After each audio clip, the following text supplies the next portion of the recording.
Well, hi there. Welcome back to the lands of Aecathan. No professionals, just a tiny little bit of fancy tech. It's a group of women playing an all-original game of Dungeons & Dragons. I'm Jeff, your GM, with this helpful tip. Beware those in government with multiple personalities, because there's nothing more dangerous than a civil servant.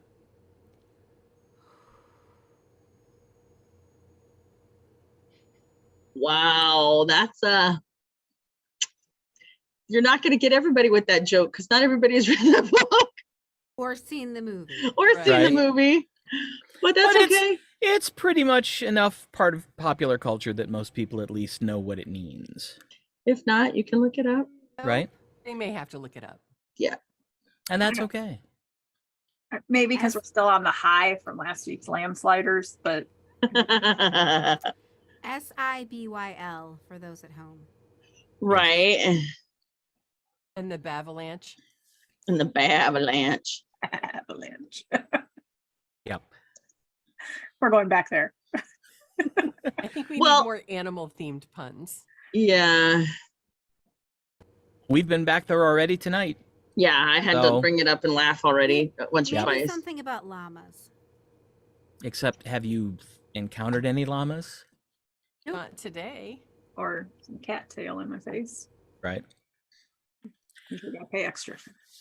Well, let me catch you up on what happened last week to get ready for this evening. The next morning dawned with Gwen finding Athgarr in the throes of a nightmare. He awakened violently at her touch, and while she tried to get him to talk, he was, as usual these days, sullen and non-communicative. Gwen brought food and the others of the four to try to bring him out of his brooding, but to no avail. After Zorith received a message from Master Oberys, she and Gago utilized a teleportation circle and traveled to the Tower of Azinor. Zorith retrieved the new amulets of proof against location and detection for the four, along with spare clothing, should the four encounter any additional slaves to rescue, leaving Gago there to do research in the Library of Azinor. And Zorith teleported back to the Dune Mount. The next day was spent traveling down the western side of the Dune Mount and following the trail further away from the Dune Mount. That night, when Tasha attempted to cast her mansion, something about the area caused a very, very painful backlash, injuring her for half her health, but she was able to cast the mansion and get into it with everybody else, and the group managed another peaceful night's rest. The next morning, Aribell tried to cure whatever it is that's affecting Athgarr, but again, to no avail. Leaving the mansion, they found themselves surrounded by undead, which attacked en masse.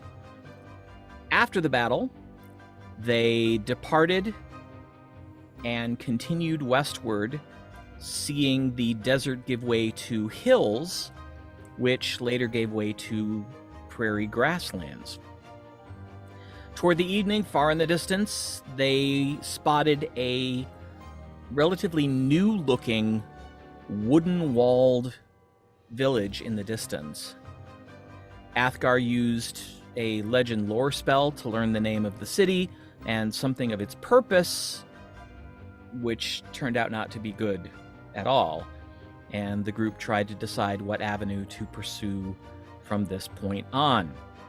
They asked Athgarr to cast his mansion, which unfortunately was a duplicate of the inside of Zagran Strofsman's house, which upset everyone no more so than Tasha, and he was asked to cast something different. And so he was able to create an approximation of Tasha's mansion, and everyone entered and bedded down for the evening. The next morning is where we pick up the story.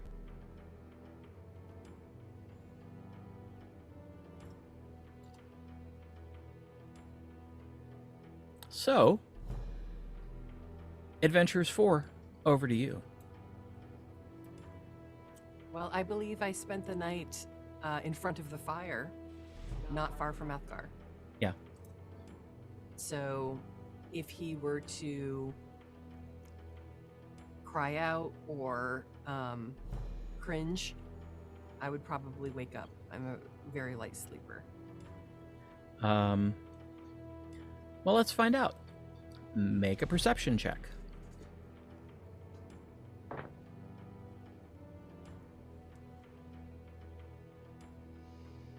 $19. You wake a couple times in the night because he's thrashing. Doesn't seem to go on for very long. And you imagine there might be more than you wake up for. Well, when I do wake up, I'm going to just put my hand on his arm or shoulder. Wrong one.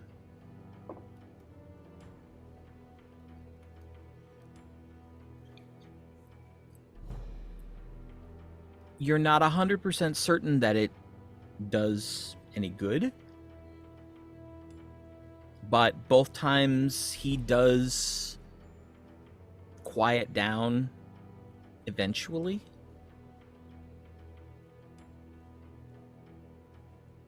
Okay. I'll come down as soon as I finish praying in the morning. Okay. And check in with Gwenlaryn. Is he still asleep? Yes. So I tell her that he did wake, that he did thrash around quite a bit overnight.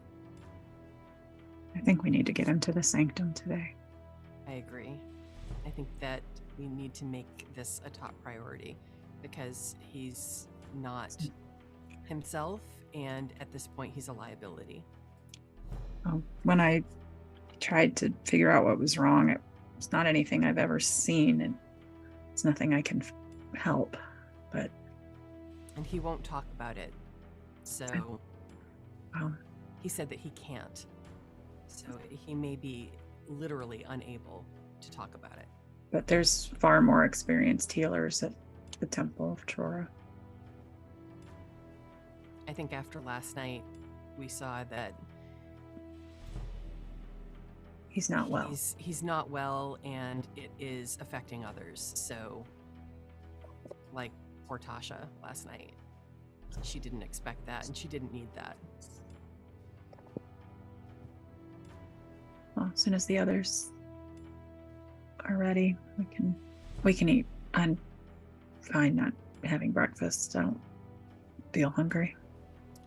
Why don't we just pack up some things to bring with us then? I can't take anything from here, but I've got that's some right. things.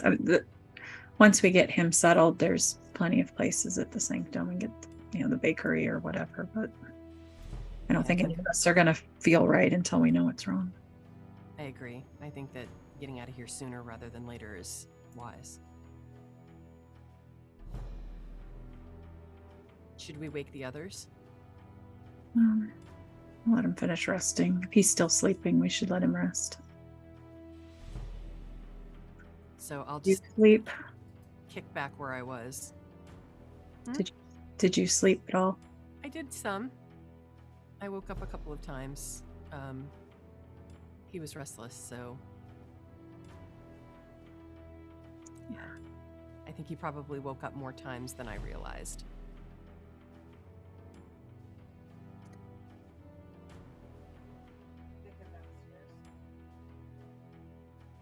What? I come downstairs Yeah, I'll come downstairs about the same time. and I go get coffee. I'll grab some. Are there sweet rolls? Because if there's sweet rolls, if there's not, then I'm gonna make sure the birds bring me some. So that's it. That's all I'm doing for breakfast and coffee.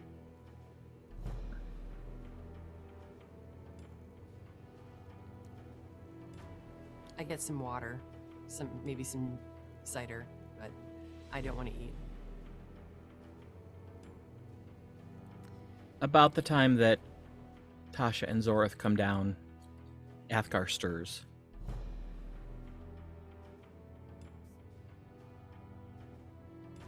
Good morning. He turns his head and sees Gwen and Aribell, and immediately is kind of like,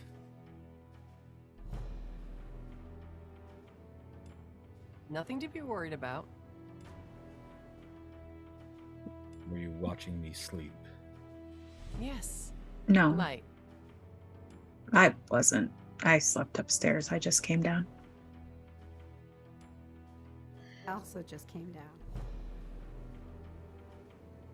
I didn't want you to be alone after what we experienced last night.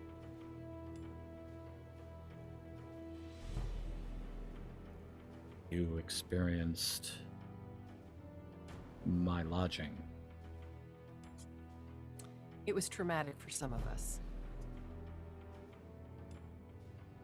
I know how you've been sleeping lately, and I didn't want you to wake up alone.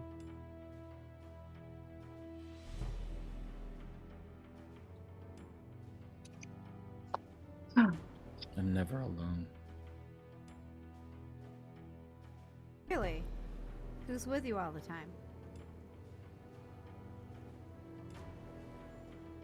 Memories. Are you ready to talk about those memories?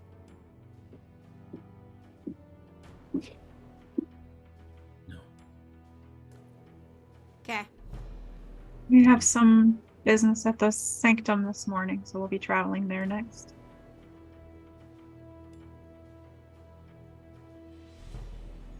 If you wish. We do. So if you want to eat anything, this is the time to do so. Otherwise, we're heading out. I'm fine.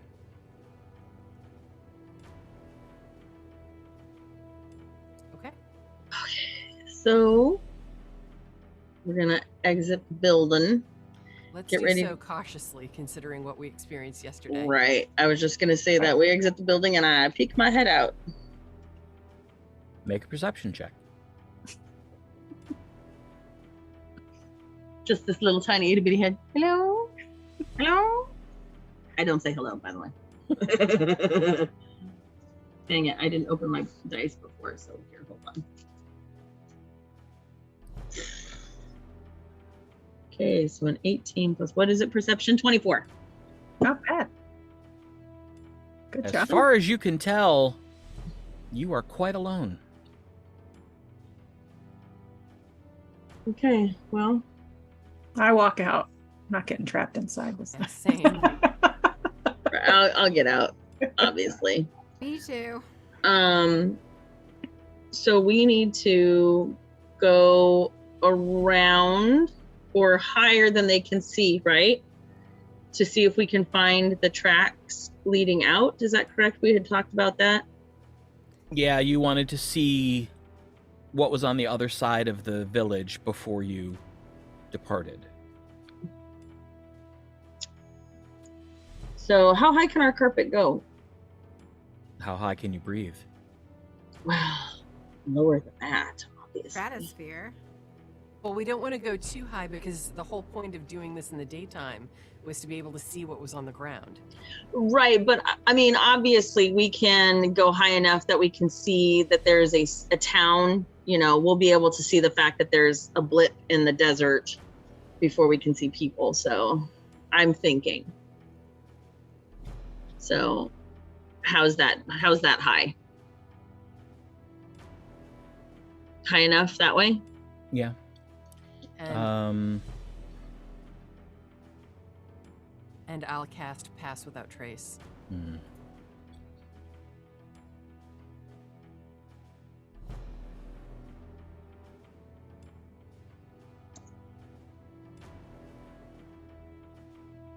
And Greater Invisibility.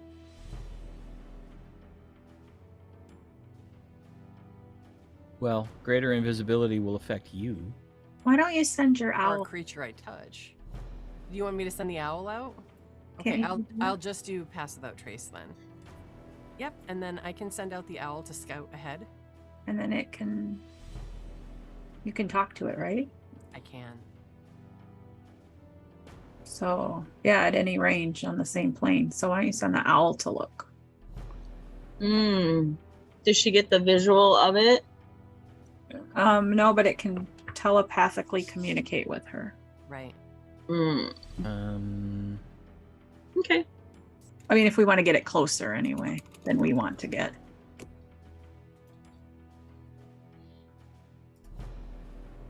Let me see here.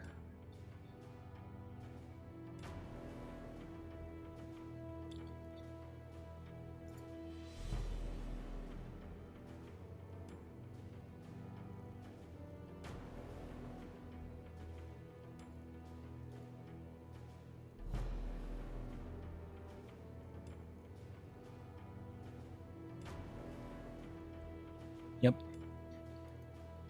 Can become a giant owl for up to 8 hours. Can telepathically communicate with you at any range on the same plane. So I'll send Lillian out. We could even leave her behind. 8 hours of scouting. And then have her rejoin. Will she remember though? Well, she can I guess. communicate with you while we're gone. Okay.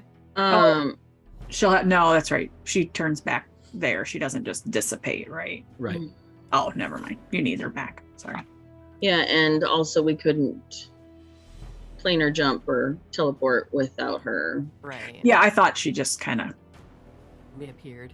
Oh, right. Like a familiar. Like Right. a wizard's familiar or whatever it is. Yeah. Got it. Not quite. She wings off.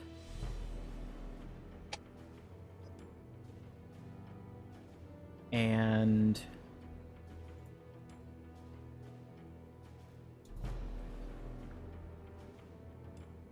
she says, after about 10 minutes or so,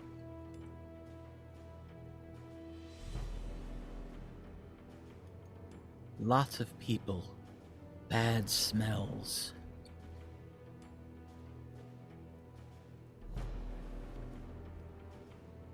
Looks crowded.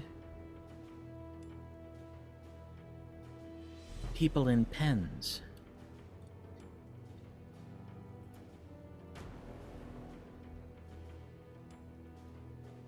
Big tent in the middle. Can you see into the tent at all? If you want me to go closer. A little closer. Not within weapon range. Well, there's weapon range and there's spell range.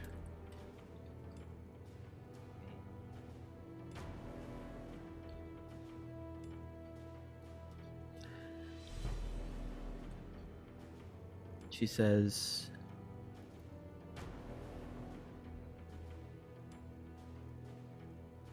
people sitting, eating, talking.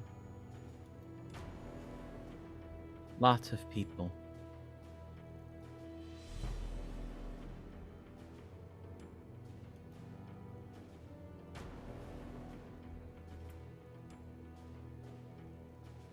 Can you tell what kinds of people? People like you? People like me. Elves? Humans? 2 legs. 2 legs. Can you describe their appearance? What do they look like? What kind of 2 legs? There are lots of 2 legs. There are lots of 2 legs.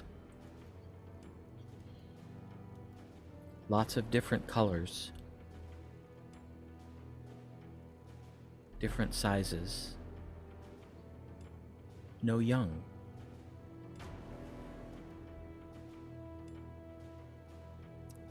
Is there anything in particular about the Jogravanan appearance that I could call our attention to? No. Not based on what you saw from the caravan, except for, the priestesses and the guy that was dressed all in black and red. Well, owls can see color. Right?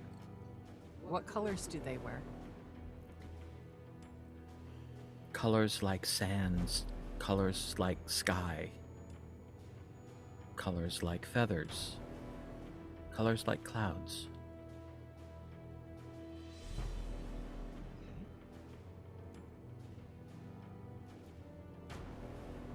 And they're eating and talking? Yes. Except for the ones in pens. What are they doing? Standing, sitting.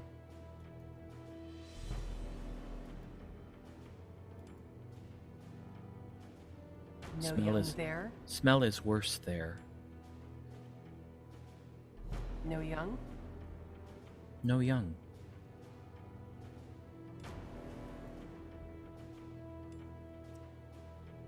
Does she have any concept of numbers? I would know from our previous conversations.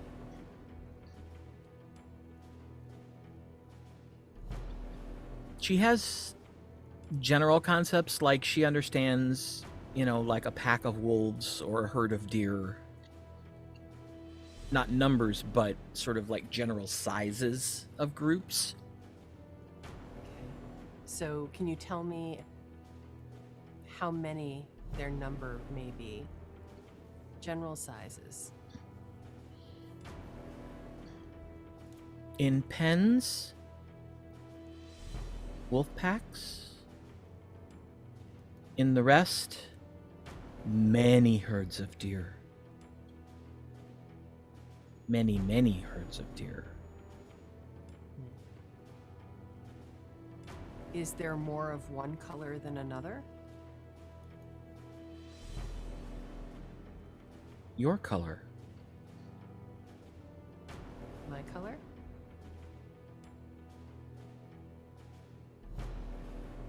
Light? Your skin. Okay. What about the color of their clothing? Is there more of one color than another? Lots of sand. Lots of clouds. A little water.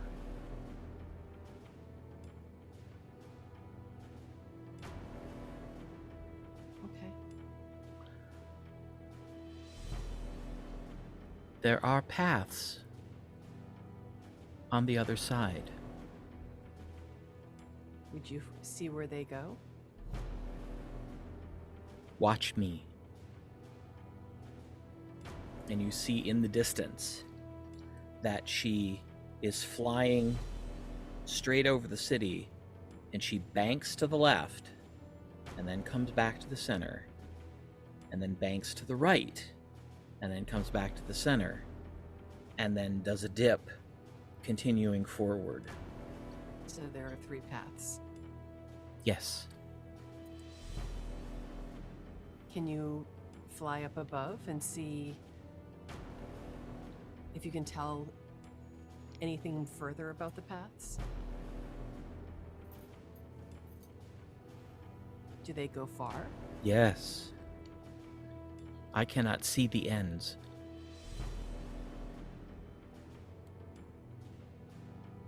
Is there sand in every direction that the paths go? No sand. Grasses.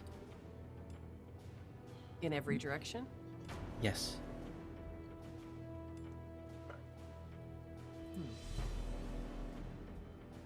So I'll ask the others, I'll tell them what I've heard and say, do you have any questions? Do you want her to follow up on anything? Do you want her to follow a path for a bit? Oh, she does say that she indicates that, she dips to the left again and indicates that that one runs along sort of the edge of the dirt and grasses. So kind of along the edge, apparently between the hills and the plains grasses. Okay. But the other two just travel through the grasses. Do you all have any questions or things that you want her to investigate?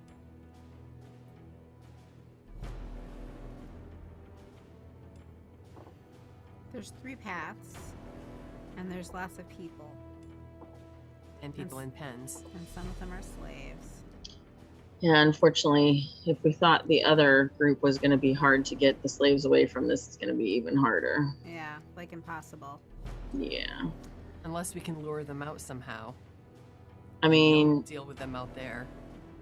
many herds of deer is a lot. Yeah. Mm. No, we can't. No, not now. Yeah. Oh, But we can be preparing. Okay. I think I've learned enough.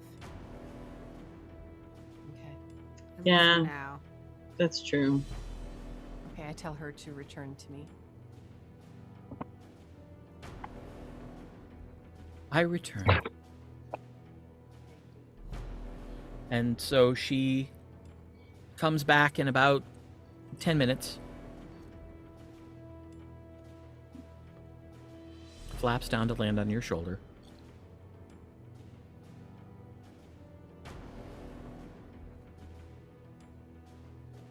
I stroke her metallic wings. Well done. Thank you. And actually, she is, it's just feathers. Oh, When she transforms, she's a giant owl. I see. Okay. That's cool. So I guess she wouldn't be landing on your shoulder because technically she's big enough for you to ride. Ooh. That's cool. That's cool. I didn't know she was that big. Yeah, I didn't Yeah. either. Because then that means that she can't get as close as we thought she could. Right. So, time to head back to the sanctum? I think so. Yeah, that sounds good. Do you dismiss her? I do. And she takes to the air and sort of flies around you and quickly becomes sort of a golden mist that funnels itself back into the figurine.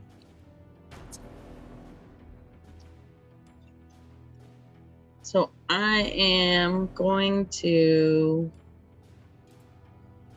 We're gonna go to the ground. We were on the carpet, I guess, Mhm. where we were not. Well, but, yeah, you're just standing out in front of the entrance to the mansion at the moment. I am going to. Oh, this could hurt. I'm going to, as a ritual, do the teleport circle. Okay. Yeah. Is it different as if I do a ritual versus? Doing it as a ritual doesn't take any spell slots. Oh, I've been using them as spell slots. No. Doing it as a ritual means that it does not use a spell slot. That's why it takes longer. That is good to know. That's very good to know. Can she do that from within the mansion? No. Mm-mm. Okay. No. All right. Zorith, I need you to make a percentile check. Teleport. In a bucket. All right, let's see what we got here.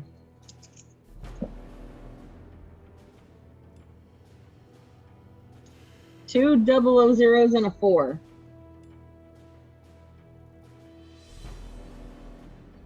All right.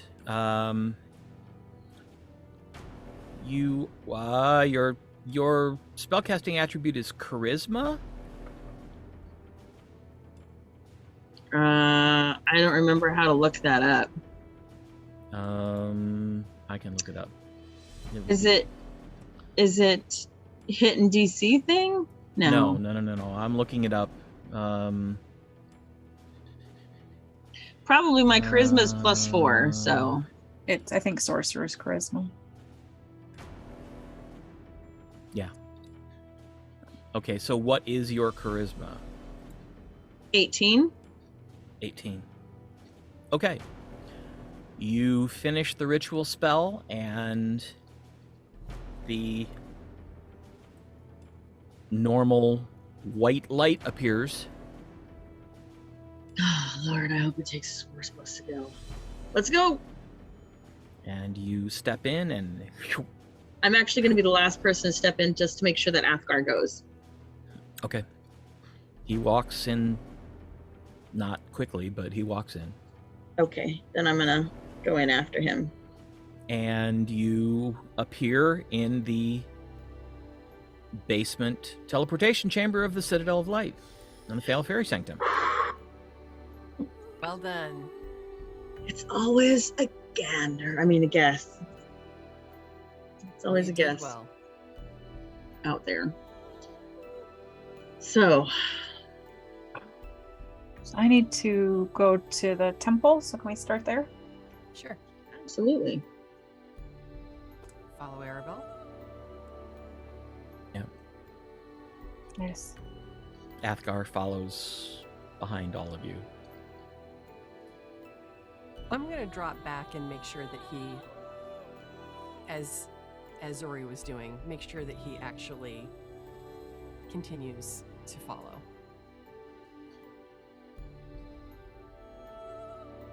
Okay.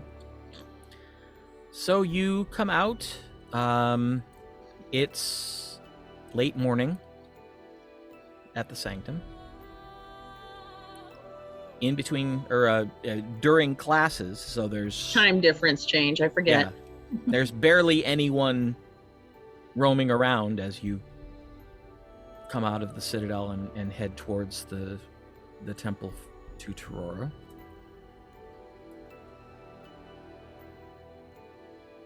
Oh yeah.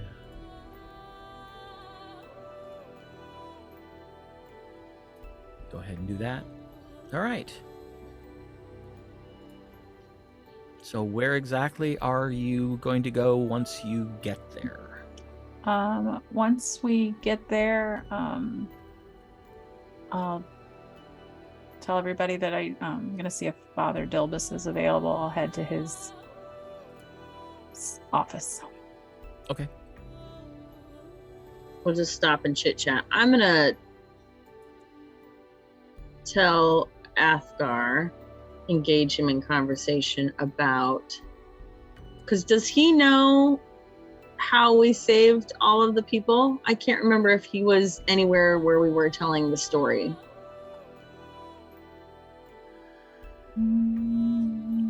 I don't think he was with Tasha's aunt when we were first telling the story, because he showed up afterwards. And he wasn't with Yeah. me when I was talking to my grandfather about it. Right. So I'm going to tell him, we had to do something about I'm going to tell him the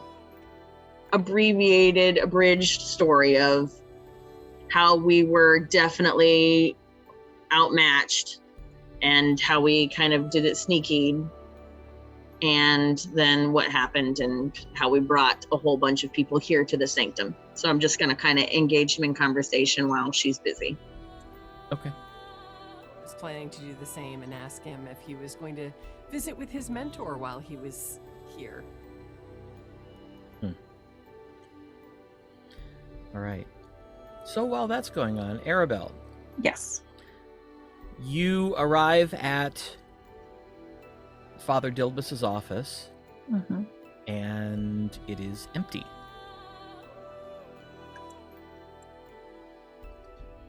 Make a perception check. So he might be teaching at this hour.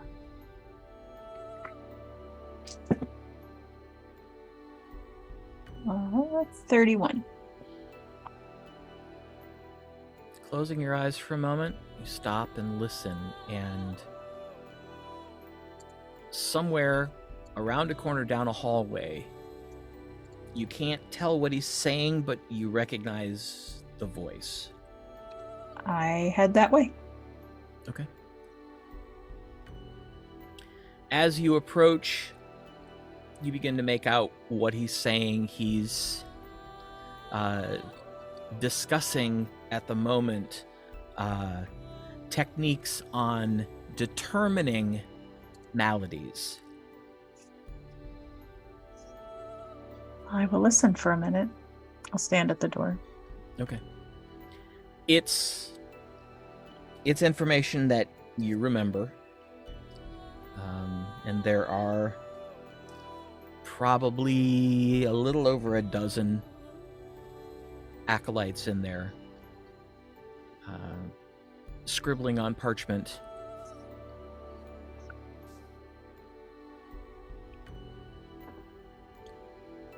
He doesn't seem to notice you at the door. Neither do the students.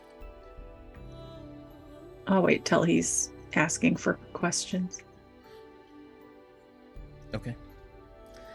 Takes about 6-7 minutes before he sort of wraps up the gist of what he's saying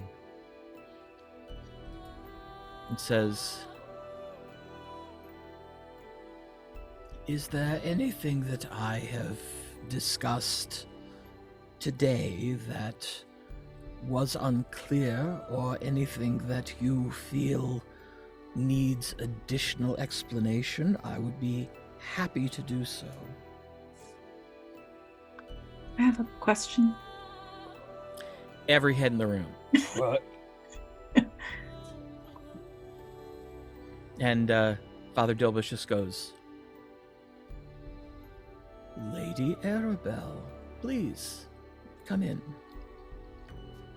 Sorry to interrupt, but it's actually not completely off topic.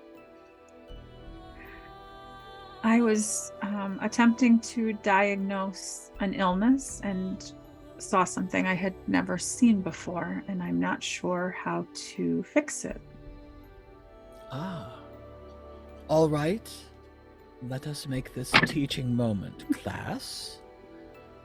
If you encounter symptoms that you cannot readily identify, what is the first thing that you should do? A young halfling woman goes, "Yes? Ask you?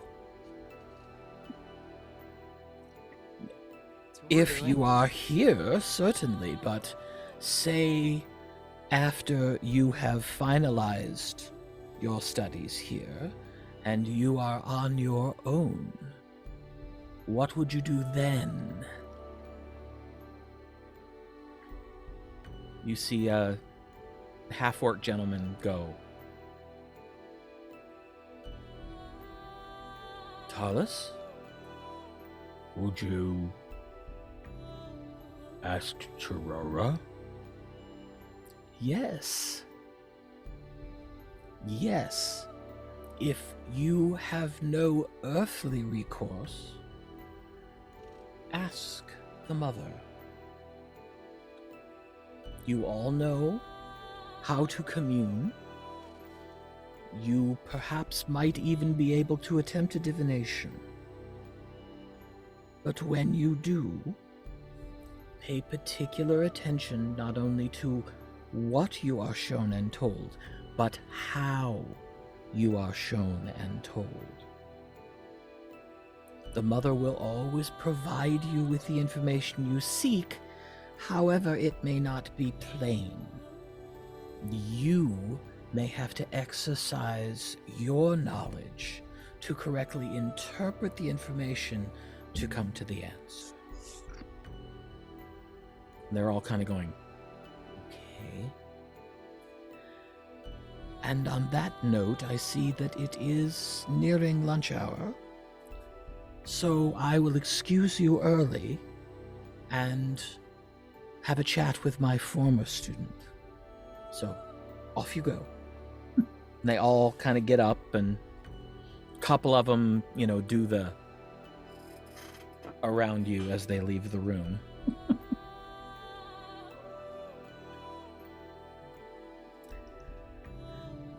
So I'm assuming that because you came here, you did not ask Our Lady. No, I did not. It was a little urgent. Let us go back to my office and then tell me everything. So he leads you back down the hall around the corner, pausing briefly to talk to a student on the way and another teacher, and then ushers you into his office and closes his door. It's definitely one of the days let's not regret, but I wish I had more of my cleric training. Yes. Athgarr is not well. You are the second person to tell me that. Master Wranro indicated that there was something amiss with the young man, but she did not know what and was not able to provide me sufficient symptom information for me to hazard a guess. When I looked at him, it's around his head, which seems to fit with the symptoms, which are his demeanor. He's just not himself. It's like Was it only around his head? Yes, it was red. I've never seen anything like it. I tried removing curse. I tried lesser restoration, but that's the extent. I tried laying on hands, but it's beyond me.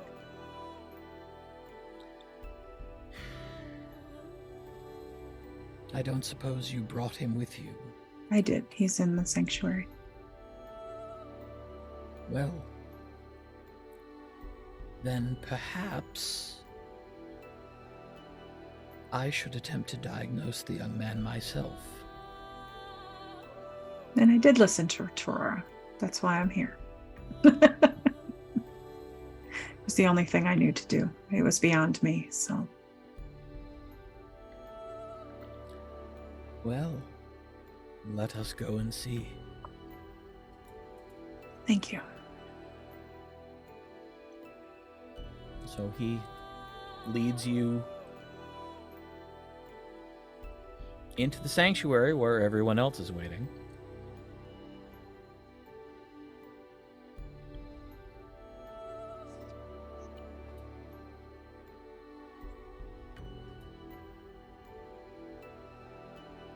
So Aribell walks in with Father Dilbiss. Sorry to keep you all waiting. Yeah, no problem.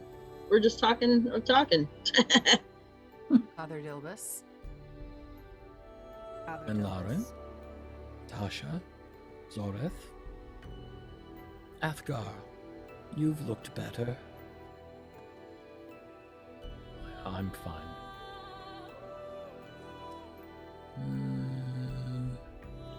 I don't believe that to be the truth. It is as far as I know. Well, ladies, why don't you go avail yourselves of some refreshments and let me have a chat with the young man. Is that what you want? He's looking at the four of you. Yes. Sure.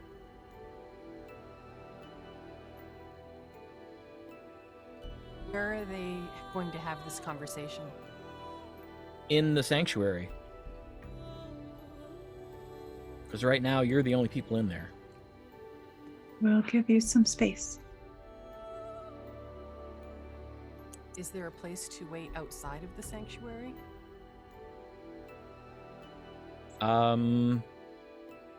Like where you can still hear, or just be No, there when just- he comes up. Just be nearby. Got it. Sure. I'm sure there is. So There's got to be sort of like an entryway with, like a foyer. Yeah, Mhm. like an alcove. Benches. Yeah. So I'm just gonna hang out there.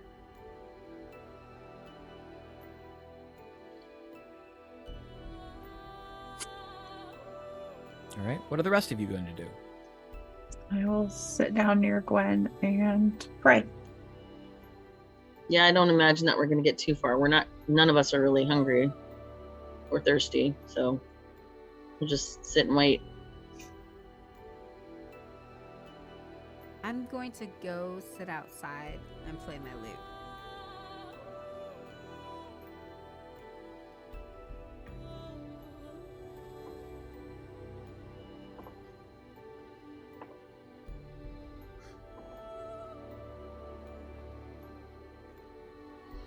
Okay.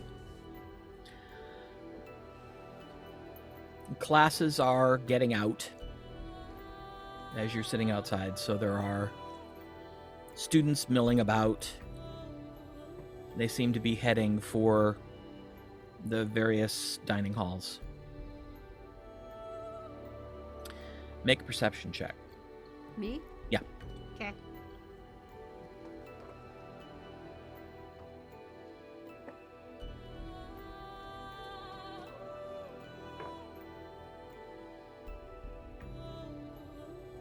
$33. You notice one student wearing dress fiend colors walking by, glances in your direction and does a double take, and immediately alters course. Uh-oh. It looks like the student is headed for the Temple of Dressfiend. Oh, okay. Well, I continue playing.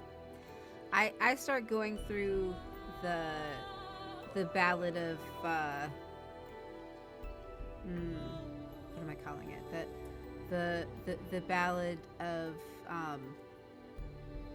slave saving. Okay. The Ballad of Desert Freedom. There we go. The Ballad of Desert Freedom. Yeah. Which is finished, by the way. Cool. I look forward to reading the lyrics. Mm-hmm. I bet you do.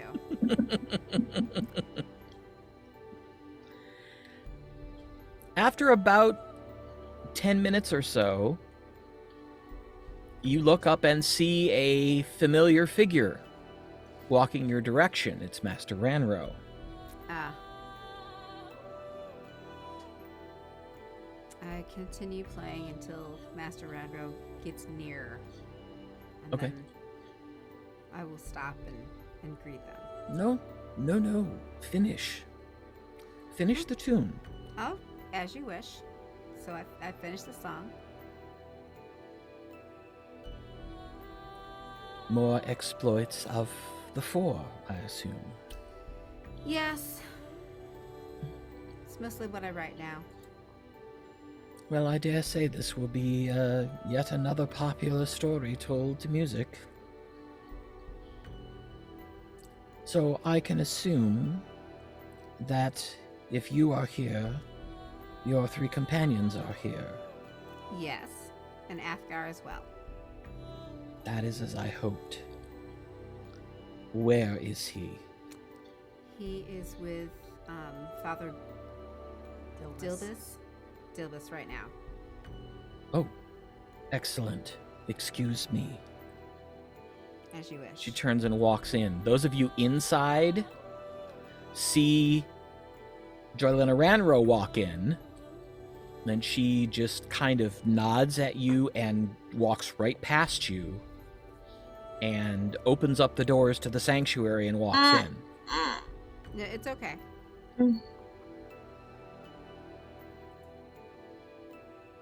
She may do some good. Father Dilbiss said that Master Wranro had also expressed concern about Athgarr, so.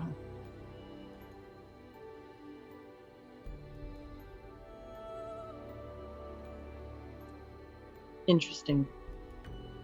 It takes about another 45 minutes. Wow.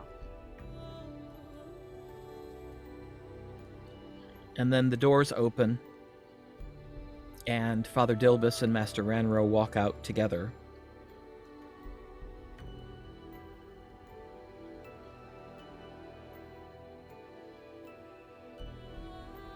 Where is Tasha? She's outside. We can get her. Bring her in. Open the door. Tasha. I go inside.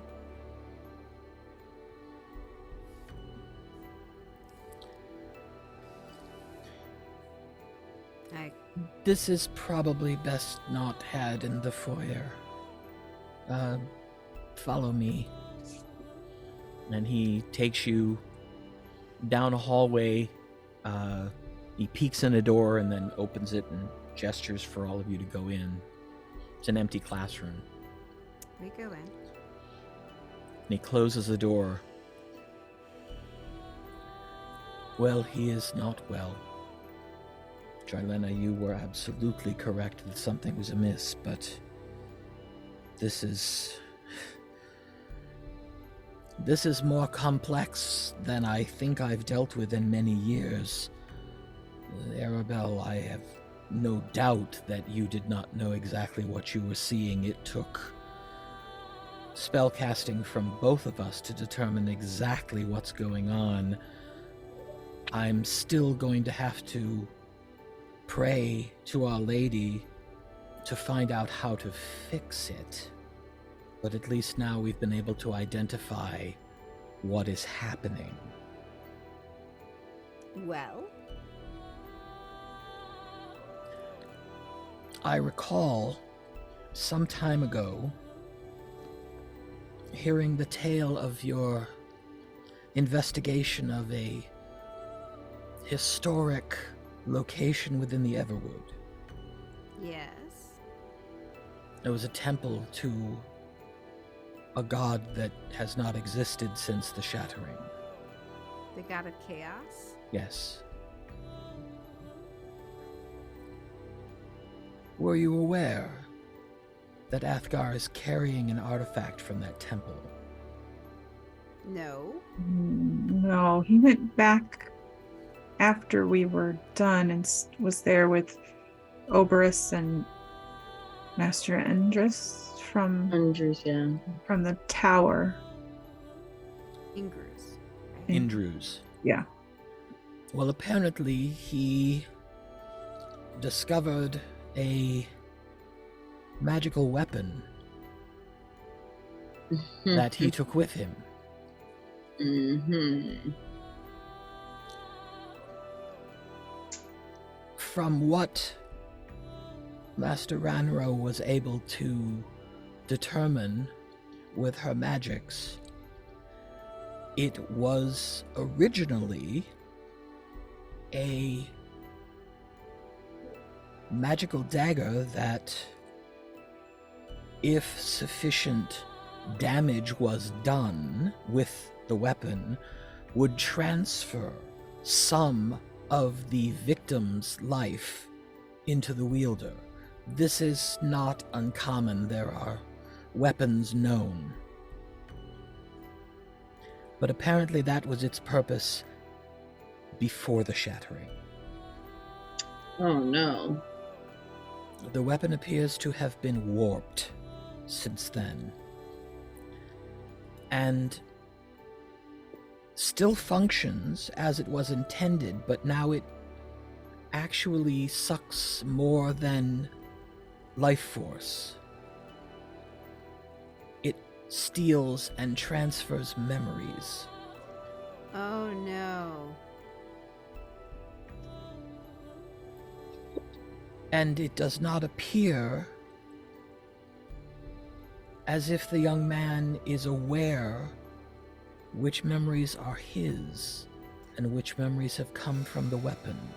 He's been talking about the memories haunting him. And it has created in his mind a manifestation of madness. And that is what you saw, Aribell.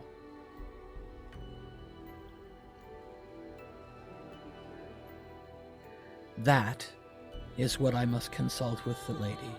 I am hopeful that it can. I am certain that it can. Was Master Wranro available and able to take away this dagger, or is it one of those things that they cannot sever the relationship easily? It cannot be removed from his person yet. So he is. Its effect must be removed first, and then he will be free to relieve himself of the weapon. So he is with Master Wranro right now, correct? No, I'm standing right here. Oh, where is he? Where is Athgarr? He is asleep in the sanctuary. Okay. Maybe Oh. not. He is asleep. Okay. She actually has imposed a magical sleep upon him. So he is a liability and he should stay here. Is that correct? I think we should all stay here. I'm not leaving till he's okay. Mhm. Same. Okay. I mean, I just don't think we should go anywhere else. No, No. no, Of we're course not. staying. We're staying.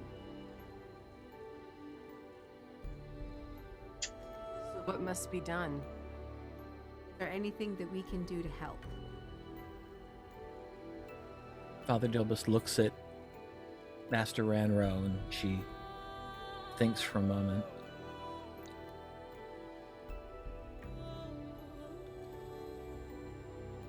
For those of you who worship other than Dressfiend and Terrora, prayers are always helpful.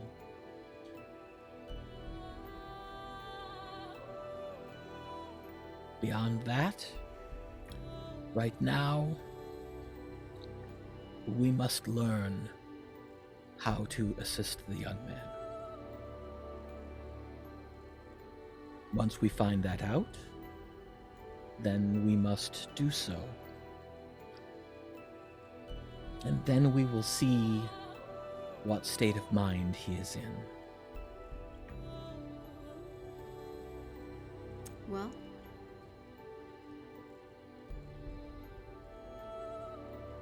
If you wish, I will send word and have rooms prepared for you at the inn. please do. That would be my pleasure. He'll be staying here. I'm going to have him moved to our temple, but he will be attended at all times. How did he take the news of being diagnosed and the diagnosis? He wasn't told. He was asleep. When we determined, that was when I placed him in slumber. Great, not great. Can we come with Well- him to the temple? If you wish.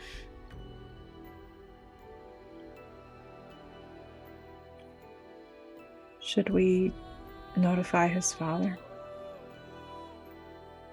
I do think eventually, but at this point it would be premature.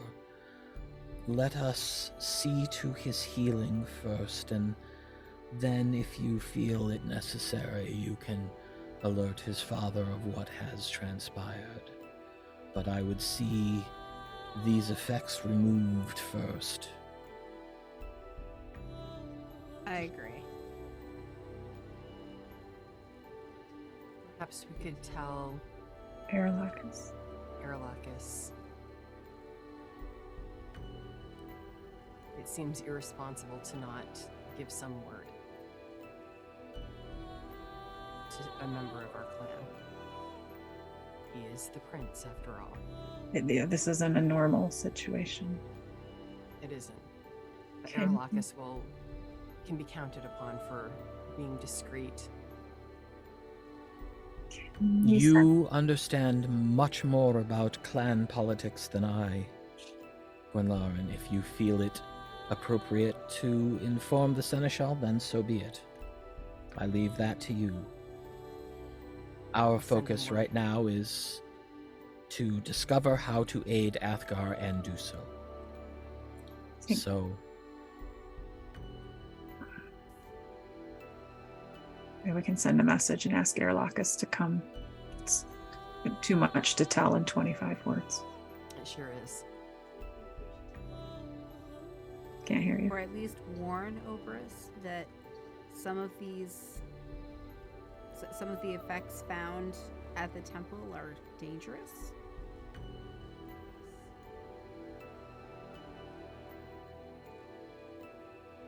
I also could ask Oberus if he took the knife. Did he say when he took the knife? Did he gain it just recently, or because I can't remember? Did we find it? I'm going to guess he went there after us, after this breakup? No. I mean, I'm going to guess that while he was with Oberus and Ingruz, he took this item. But he's been with us for so long, and it's not affected him Maybe like this. Maybe it has been. Yeah, I think that's one of the reasons why he left, and why when he left he took it so badly. And while he was gone from us and doing the work at the Dawn, he was doing a lot of fighting. Mm-hmm. Could even be why he and I fought so much. Mm-hmm. Could have contributed to that, because he didn't seem like himself. Mm-hmm. I think he's been going down this path for quite some time. He will most likely be angry with us. What else is new? Yep, He that's can true. bite me. While he's under our employ, he has to do what we say. I don't care if he's mad at us as long as he's okay. Do we pay him for another week before our week is up? you actually, it took you a week to travel from the Oasis to the Dune Mount. So do we pay for another week? So we probably have by now, yeah. Because otherwise he would have left us. Exactly. Great. Well, I'm just asking how long of a time do we have? Like, is it 2 days? Because then if it's only 2 days, then... I think we pay him every week until we are done with this matter. I know, but I'm saying, will he take the money? Like, will he stay here if he doesn't take do you understand what I'm saying? Well, Somebody go put a month's worth of coin in his pocket. I'll do it. And I'll put a note in there saying... Prepayment for services. Your services have been... Secured. Have been paid in full through this date, have been secured through this date. Nice. Okay, that was the only thing I was worried about. Okay. All right. I mean, he's asleep, so... I'm just putting it in a pouch and then putting it in his clothes. Master Wranro says, well, if you're going to come along to the Artist Temple with us, perhaps you would be willing to serve as litter bearers. Oh, absolutely. Let's put him on the carpet. We have a magic carpet. Doesn't everybody? That will also work fine. Mm-hmm. All right. She and Father Dilbiss turn and open the doors to the sanctuary and walk back in. And you see Athgarr is actually stretched out across the altar. That's not interesting. It was the place of most connection with the lady. Fair. I'll put the carpet next to the altar and work on rolling him onto it. Oh, no. You take the head and I'll take the feet. And, well, the shoulders. You take the shoulders, I'll take the feet. And we'll that's just what I'll do. Slide him place over. them down nicely. Mm-hmm. You're able to. Mm-hmm. Easy peasy. Right. Because the carpet can be the same height. It's easy. Mm-hmm.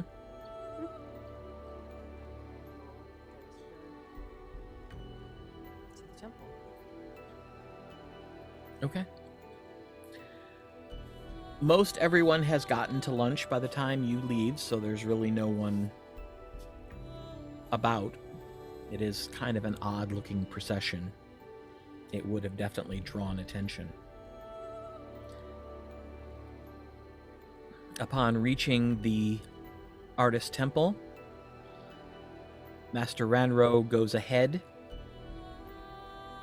and 3 acolytes come back with her, and they guide you into what looks to be some sort of sitting room. But now there is a large table in the center of the room, and she indicates for you to just set the carpet down on the table. We can leave it there. Yeah, in case we have to move him. And Father Dilbiss stayed behind to do his divinations.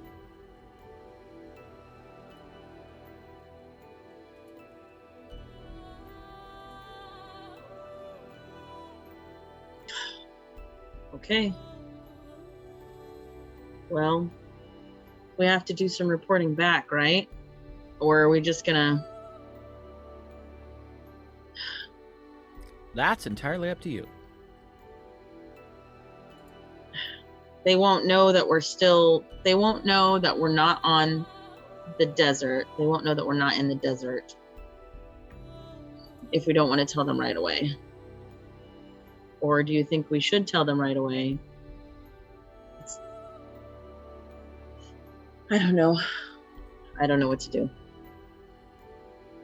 All right. We have messages we need to send. Yep. And prayers we need to pray. I can't do anything on the messaging, so I'll let Tasha do that, and I'm going to pray. And Well, I guess what is it that we're going to say? thought we were going to ask Erelo to come so we could tell him. That's one. But aren't we supposed to report back to... I feel like we can report to He'll give the Erelo and have him just give it to the Lord. Not Tremaine, but Bonthane? Bonthane, yeah. Bonthane Yeah. is our work for Bonthane is Western Aecathan, and we haven't We made it. haven't even yet. made it there, so that we don't have to report to him. Well, we've Isn't... scouted this location. We can tell him that. Okay. Is that not considered Western Aecathan? Western I don't know. Aecathan, Jeff? I mean, I would assume You that... don't anything- know. Well, it's beyond anything that we've known. Yes. So That's true. it's still That's new true. information. But it's Alright. a Jagravan and stronghold for sure. Right. So, Bonthane found Jagravan's stronghold. Busy this week. We'll do more we'll do more recon later. Say many slaves. Now, question, are you sending it directly to Lord Bonthane? No. Oh, you know what? I'm gonna send it to my boss. Duh.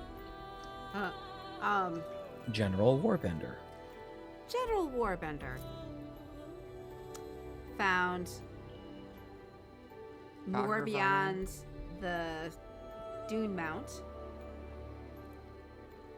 Large Jagravan stronghold, many slaves.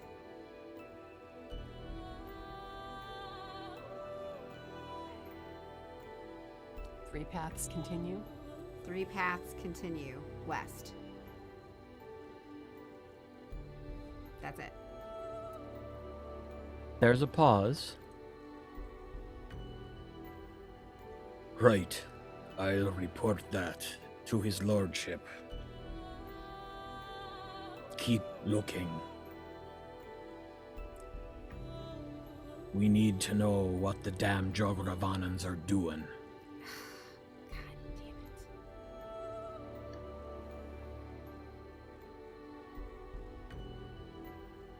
So I say he wants us to continue. He wants us to find out what the Jagravanans are doing. We will do that after we know Athgarr as well. You're not telling him that, are you? Nope. Okay. No, sending spell's over. Okay. Unless she's casted another one. Mm-mm. Would you please cast another and send it to Erelakis? Yep. You want me to just, you tell me what to say? Erelakis, please travel to the sanctuary here with Athgarr, who is unwell. Tell Tremaine the least you can. That was super vague. Okay. I send it. There's a pause. Fuck. I knew the boy'd get in trouble. Where exactly are you? We are at the inn on the in the sanctum. Okay, where in the inn are you right now? Are you just in the common room? Yes, common room. Does Erelakis, was he here last with us? We're still in the Temple of Dressfiend, aren't we? Yeah, I haven't left. Oh, Yeah. Sorry, we're at the Temple of Dressfiend. I say that.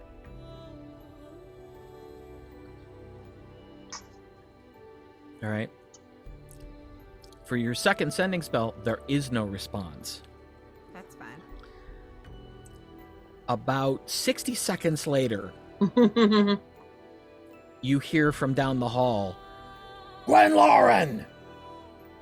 Down here. I hustle toward the voice. You see Erelakis stomping quickly. He turns the corner, almost runs into you, and goes, Where is he? How Nope. is he? No. Follow me, we'll walk and talk.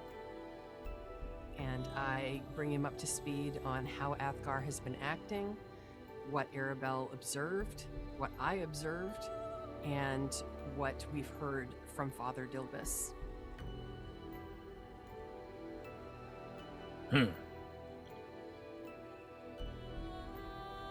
He's not himself, and he's in danger.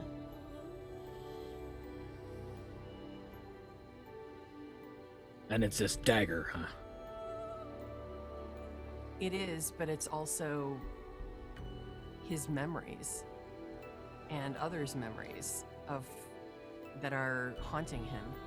He doesn't sleep, he barely eats. He's not himself. About this time, you get back to the sitting room. Then he walks right up to stand next to Athgar's head.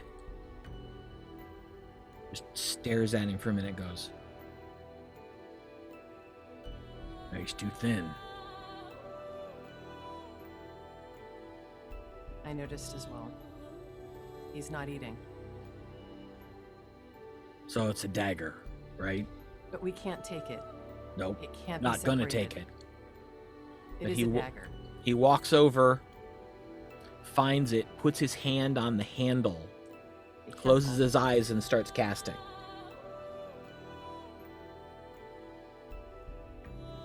What are you doing? What does Father Dilbiss do, or Master Wranro? Father Dilbiss is back at the. Father Dilbiss is still back at the Heart Temple. Joylena just kind of He's probably identifying it. cocks her head, but just kind of stands watching. Okay. Boy, everybody's just patient. That's a go ahead there. Okay. He finishes the spell, his eyes stay closed for a minute, and then he just opens them and releases the handle. Are you okay? Were you affected by the dagger? No. No, the effect happens when a particularly severe blow is struck. Need to go talk to Father Dilbiss. I'll be back. And Aribell takes off. This is...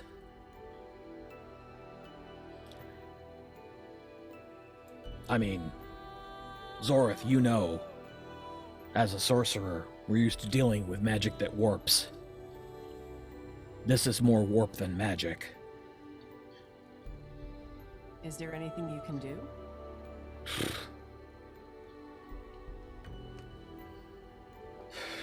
I could try and dispel it, but I'm willing to bet it wouldn't work. Try. That's... It's He dicey. kind of looks up at Joylena, and she just goes, "Yeah, I'm not even sure it would work. This is... You haven't dealt with this. I haven't dealt with it personally. There are items in the world that are beyond the normal power structure. Artifacts that come from gods or demons or other realities. Right. Father Dilbiss said this one was pre-shattering. Pre-shattering, it was probably just a very rare magical item. Now it's an artifact. And I'm not sure there's anything I could do. I don't think I could depower it. I don't think I could destroy it. That's insidious. How big is the room we're in? Probably 15 by 20. I'm not leaving the room, but I'm going to look for a quiet corner. Okay. Yeah, And there's seating all the way around the edges. Athgar's right in the middle. I'm going to pray to Costas.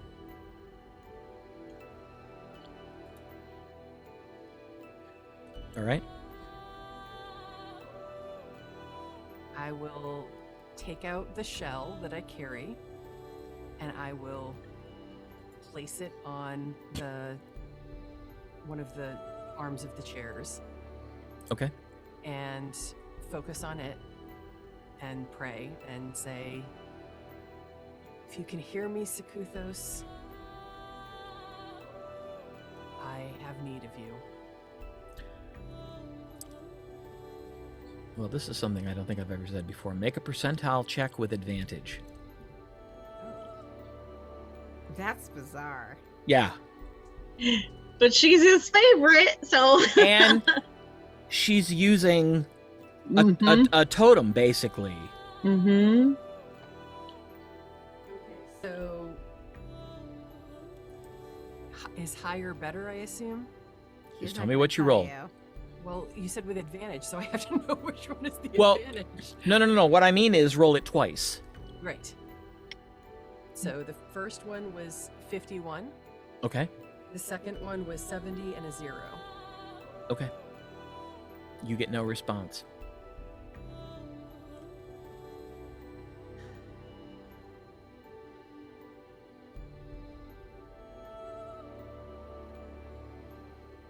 I would just do that. Can you do that once a day? Once a week.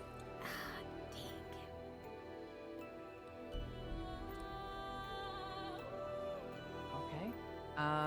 I will still pray to him and ask him to help with this item that came from his temple. Oh, it wasn't his temple. I thought you said it No. was.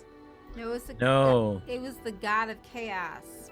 Whose before name was Atharthok.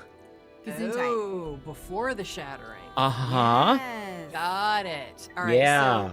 So I will invoke that name and say, your predecessor has left behind an item that is causing immeasurable harm. And see if I can get to him through his love of competition. Not invoking that other name, just saying the predecessor. Right. Okay. But I'll mention him by name. All right. Nope. Nope. Okay, then I will pray to my own god as well. Okay. You may attempt a divine intervention roll with Quisva if you wish. I will try. Roll percentile, just once.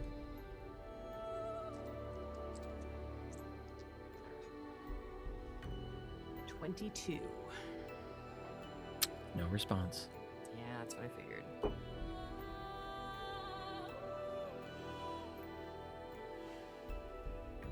Would it help if I went to a different temple?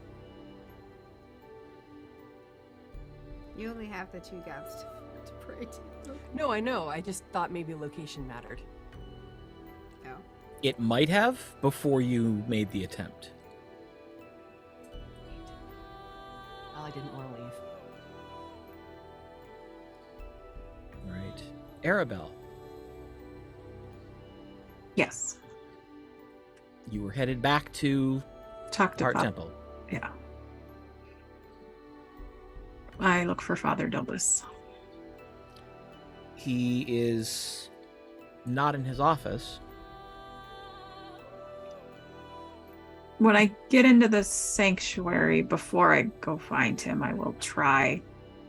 You walk into the sanctuary and you see him kneeling before the altar. Well, I won't interrupt him quite yet. I'm going to do the same. Okay. And see if I can reach Torora. Okay. I will hold Go my, ahead and roll percentile. I'll hold my holy symbol, concentrate on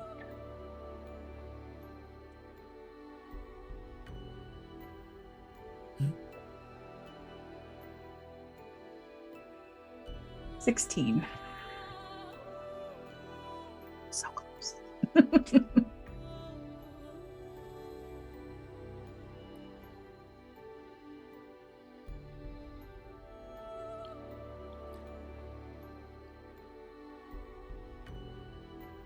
You feel slightly flushed.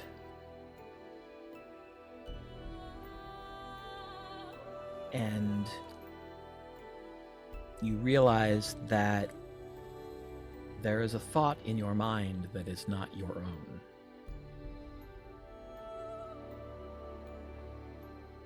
That simply says 5 words. The memories must be separated.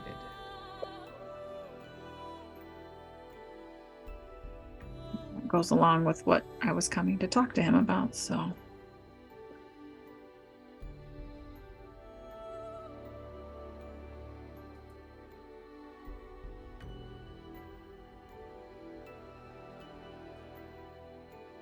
Father Dilbiss.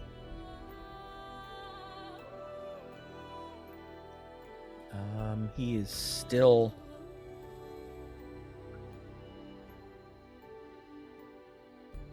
you can tell that he's engaged in some sort of spellcasting. Okay. I will wait for him to finish that. It takes a few minutes.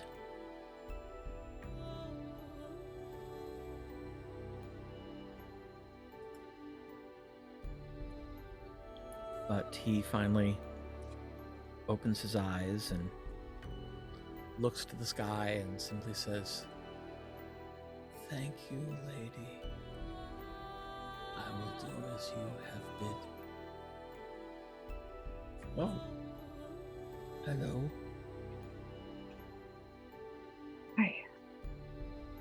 I had a thought and then I prayed, and I'm not sure if they seem to go together, but I don't know if it would work. Go ahead. Well, I heard her tell me that the memories must be separated.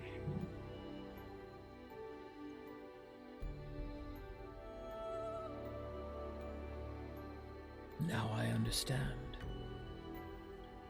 And while we were with him,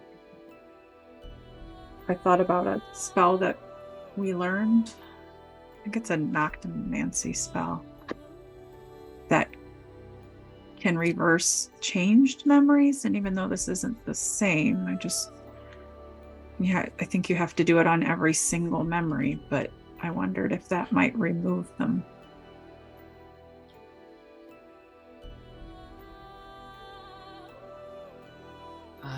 know very little about this noctomancy, but what you suggest explains what I was told.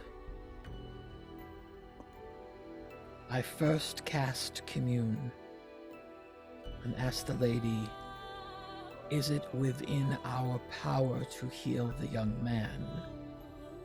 And I was told it is. I asked if I alone possess the means to do so, and was told I do not. And I asked if the young man's teacher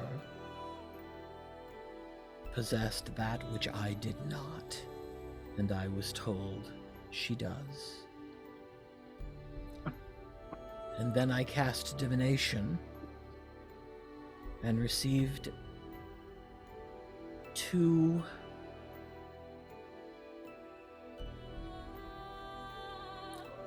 I will say images, but they were more than images, they were visual feelings.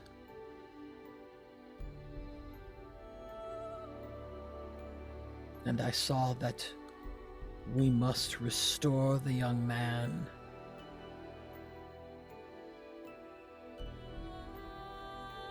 with the most powerful restoration spell. And then there must be a spell performed that will affect his memories. But it is not a spell that I know, but I am hoping that it is a spell that Master Wranro knows. Although I was unclear what exactly should be done with that spell, I believe you have provided the answer for that. The memories must be separated.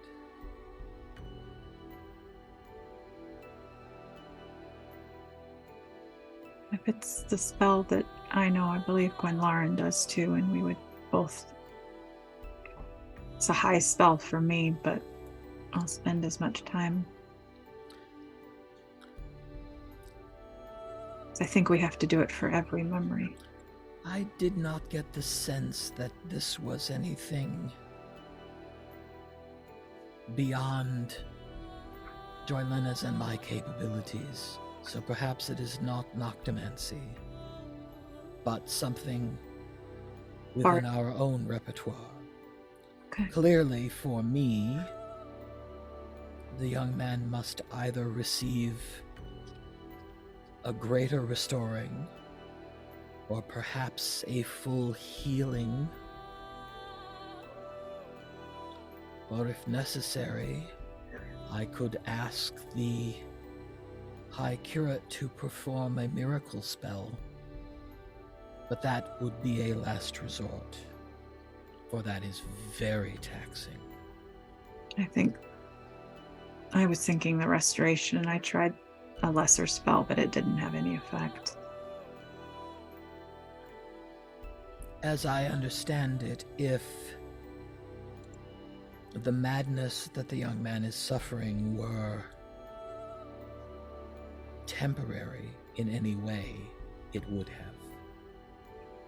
But apparently it has been inflicted and is, unless dealt with, permanent.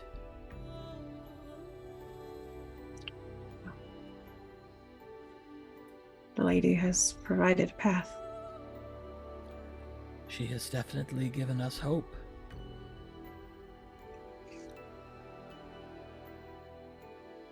Well, I assume that Master Wranro is back at her temple with the young man.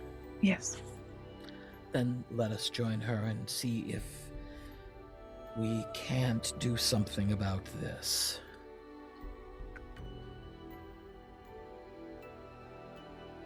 Thank you. And I say a prayer of thanks to Chora. All right. In the meantime, Gwenlaryn, Tasha, Zorith, what have you been doing? I was praying. Right. I continue to play my lute. Okay.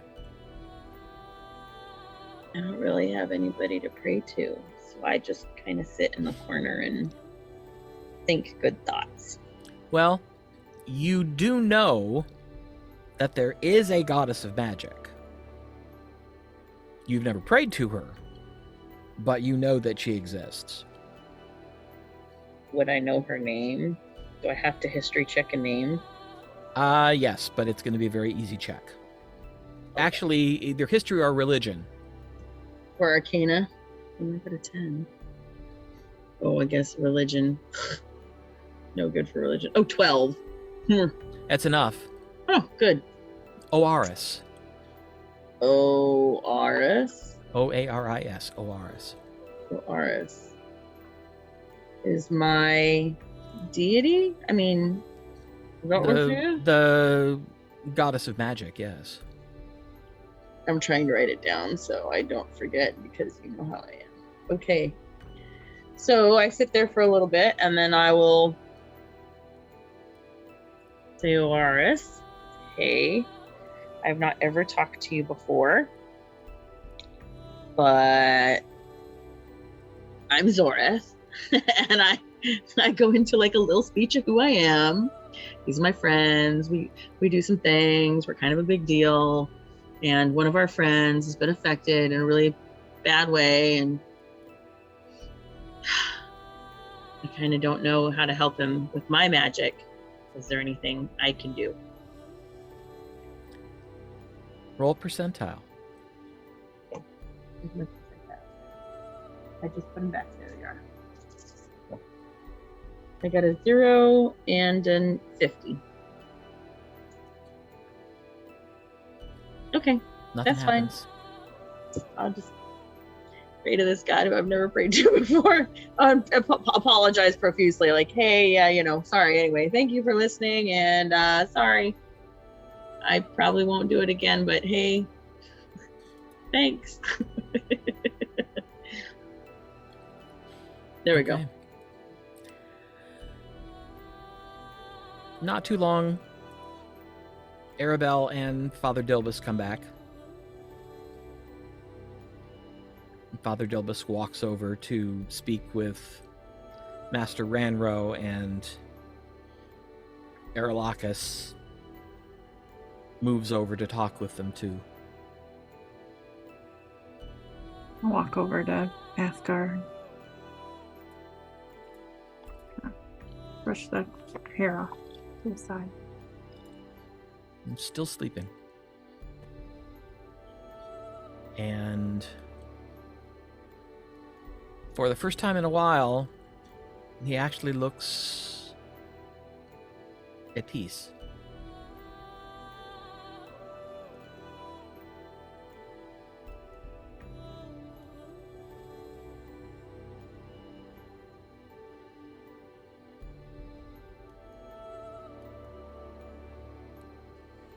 I'm pacing.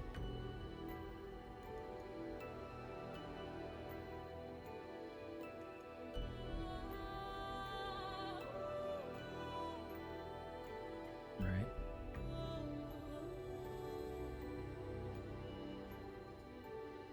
I'm double checking to make sure that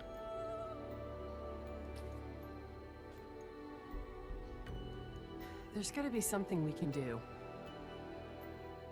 Someone needs to give us a job so that we can do something to help. Dilbiss and I have the semblance of a plan. So. I believe this is beyond our expertise. But is there anything we can do to help? You want me to ask you to boil water? Aribell, what's the tentative plan? Father Dilbiss and I both received guidance from Torora and put together. We think we know what spell he needs to cast, and he's asking Master Wranro about the spell.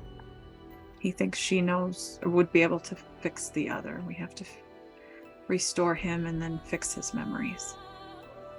It's not I thought perhaps the spell that we used on Lord Tremaine would work, but Father Dilbiss thinks it's different than that, but something that Master Wranro can do. So they're conferring, and we might have a way to fix him. So, Gwen, come here. Master Wranro and Erelo break off and walk out of the room together. Any word?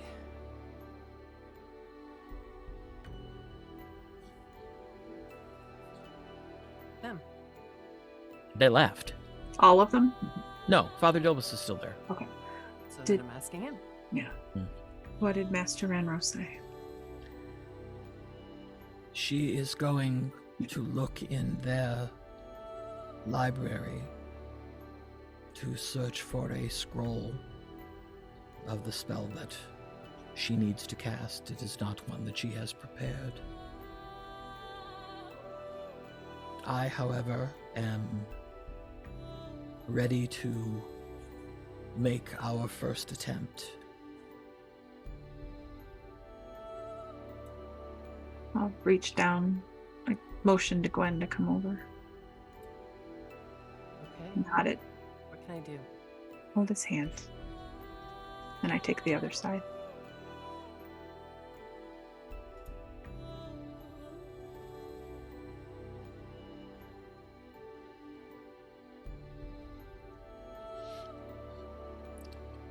Father Dilbiss reaches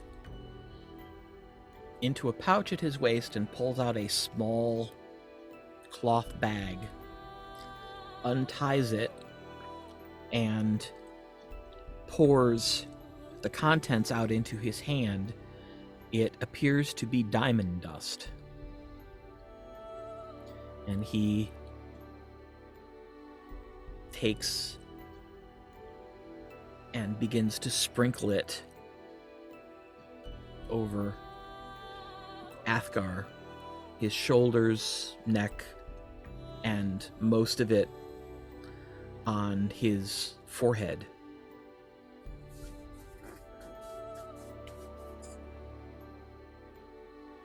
And then he places his fingers on Athgar's head and his other hand on his arm, bows his head, and begins a quick prayer.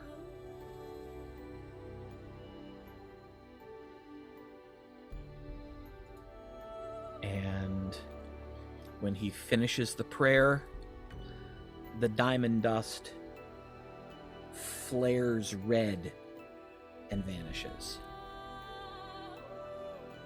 Did it work? Aribell, will you look again? Remember what I did. I like detect poison and disease, Oh, right. something like that. Yeah. Detect poison and disease. Yep. Yep. I will cast it. All right. This time, the spell gives you no reading whatsoever.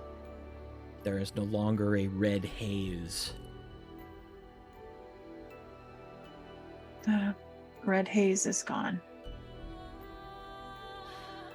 Thank the lady. This is good? Start. We have been able to remove the madness. Now, we must trust in Athgar's deity, that her representatives will be able to complete the cure. If they cannot separate the memories, this is but a temporary stay, and the madness will return. Can we remove the dagger now? No.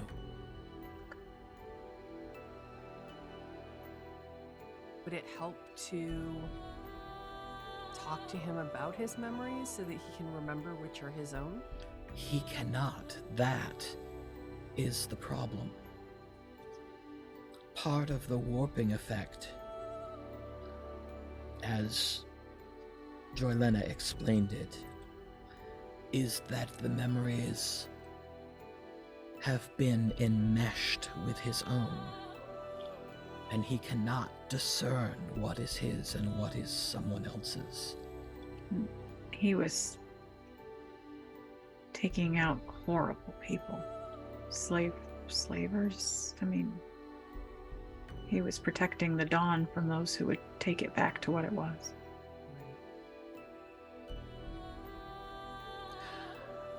Well, that would explain why the memories have done him such damage.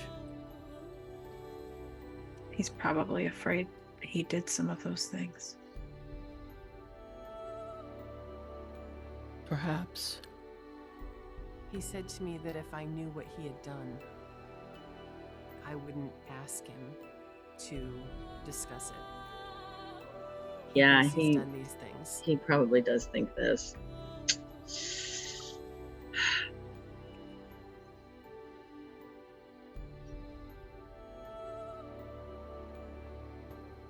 At this point, the door opens, and Master Wranro and Erelo come back in.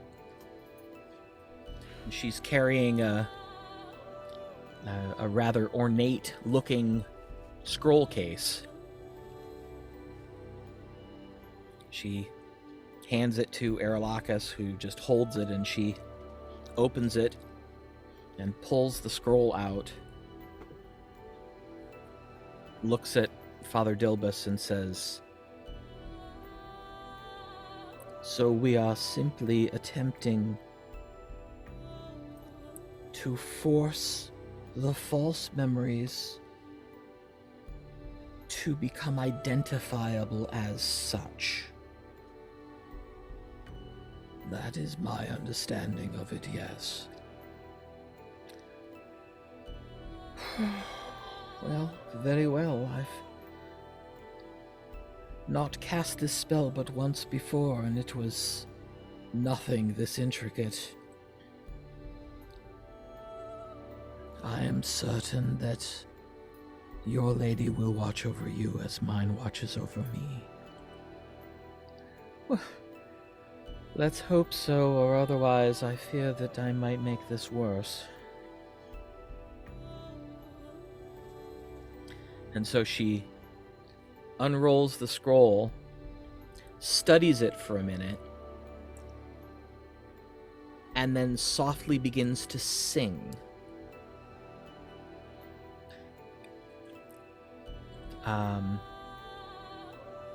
Anybody who speaks Elvish recognizes the words as Elven. And it is an incantation that instructs the mind to release its hold on memories and allow the caster to form memories as they wish. And from what you're hearing, this isn't how the spell was intended to be used, what she's trying to do.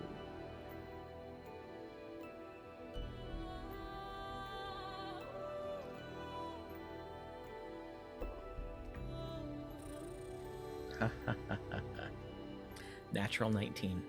Ooh. It takes a little while. It probably takes about 5 minutes to go through the song. There's some repetition.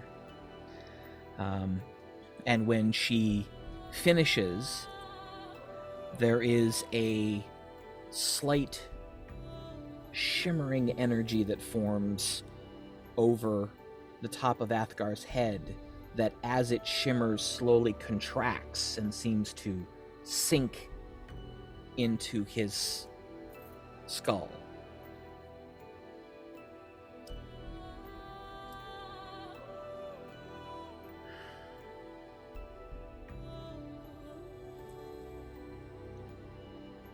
Well, I hope that worked. How will we know? We will have to awaken him. When we do, one of you, whoever you believe would be most appropriate, needs to ask to examine his dagger. Casually. That's a beautiful dagger. Can I see it? Something like that. But in your own words. If everything worked as we planned, he should be able to hand it over. Gwen.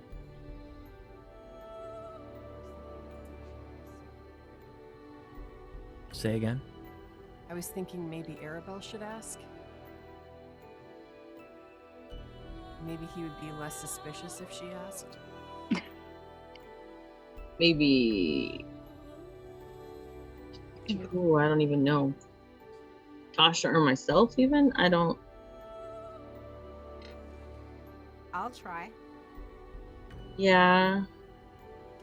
Maybe like try to pick a rock out of your shoe and be like, hey, you got a dagger I can use to.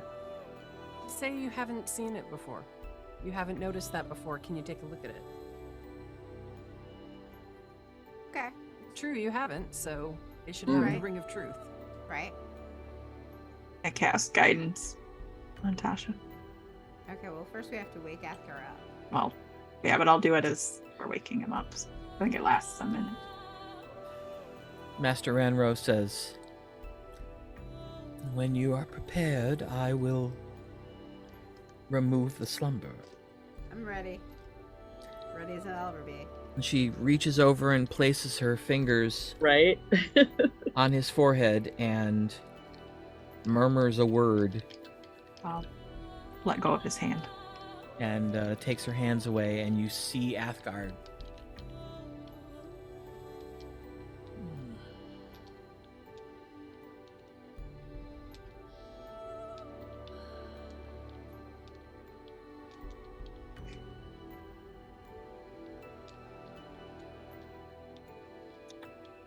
We're all just staring at him. Good morning. Really, no time has passed, right? Like maybe a couple hours, right? Yeah. As far as he knows. Yeah. Well, yeah. He says, where am I? Temple of Dressfiend. Oh, the Temple of Dressfiend. You've been here before. Yes, not in this room. You fell asleep, Yet for not sleeping. so we brought you here instead of the sanctuary of the Heart Temple. It seemed more appropriate. Luckily, we had the carpet because your And head. he kind of raises up on his elbows and says, this is a terrible bed. It's a carpet and a table.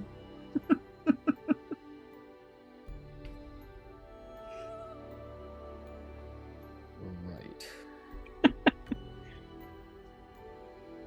I'll get you a real bed tonight. Obviously. Do you feel any better? I feel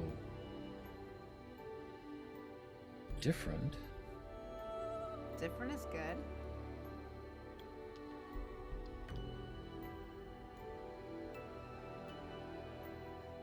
You see he's thinking real hard. What's the Getting matter? hungry at all?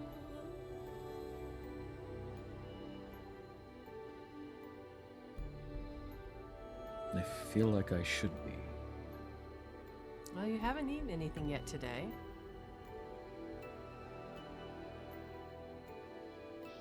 That's right, we had to leave quickly. Yes. We skipped breakfast. You must be hungry. We can go to the inn, get something to eat. Why don't we do that? Maybe you can wake up a little bit with some coffee and some muffins. Your favorite.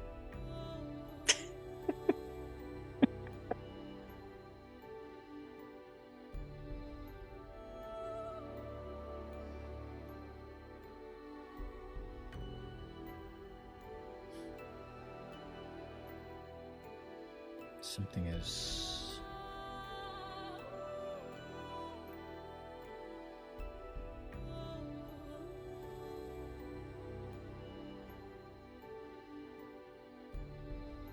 Well, let's see.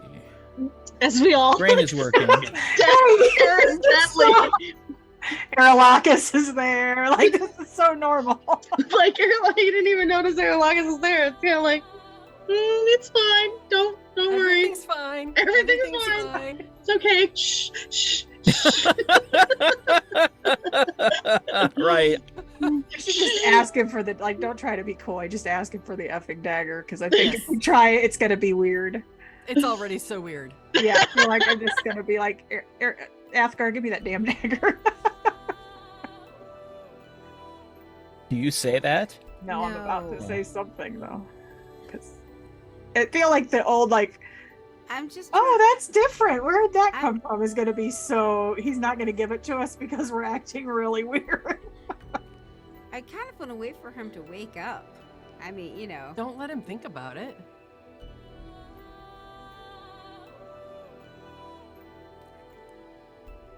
I mean, he's just trying to figure out where the hell he is and stuff. That would be better without the dagger. Athgarr, Hmm. you're not gonna do it. Okay. No, I'll do it. It's okay. Athgarr. Hmm? What's with that dagger? I've never seen it before. Oh. I found it at the temple in the Everwood. Really? That's crazy. Can I see that for a second? Sure. Reaches down, pulls it out, grabs it by the blade, and hands it to you. I take it.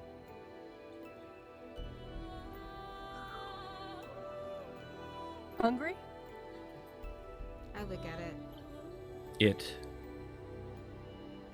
sometimes heals. Really? Hmm. When did you pick this up? When I was there with Masters Oberst and Indrus. Were they with you when you took it? Yes. Really? Did anyone identify it? I asked to be able to study it. And they said that would make a good project for me. I flip it over. Does it have anything written on it? No? I think Check to see if it was, I don't know, evil? It has in the cross piece where there would sometimes be a gem, it has on either side a piece of polished bone. It could totally be evil. I think we can just tell him now that he gave us. Right. Athgarr, the dagger's cursed.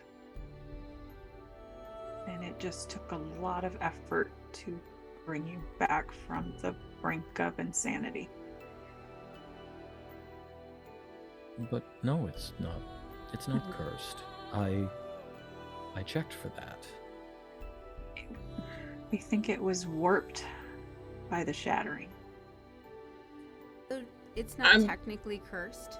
I'm gonna say, Tasha, come here. I just want to talk to you real quick. And I'm gonna take her about 10 steps back With the dagger. with the dagger. Okay.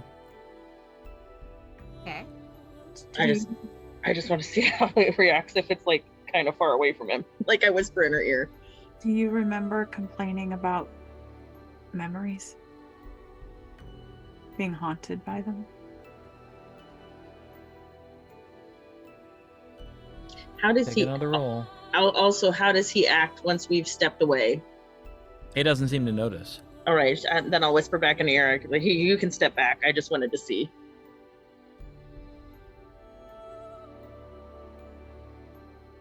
Memories.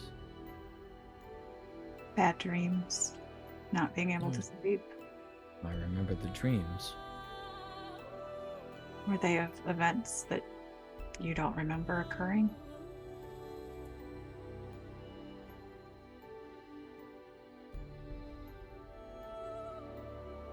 Wait, that's... No, that's wrong. I remember them. I was there.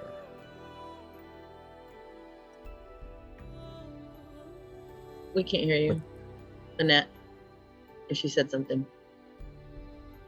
You were where? I don't understand. The memories, They're not yours. I put my hand on his arm. We think when the dagger was taking the life force from the people to heal you, it was also taking some of their memories and mixing them with your own until you didn't know what was yours and what was theirs. And that's what caused your insanity. Well, for you to not be yourself lately. Finally a decent roll. I rolled a 1 and a 2.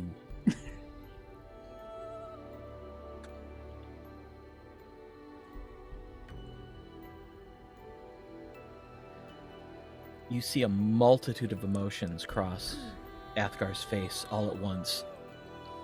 And then the tears just start running down his cheeks. Put an arm around him. It's okay. We're here. So I didn't do those things. No, you would never do those things. And I didn't stand by and allow others to do those things. No.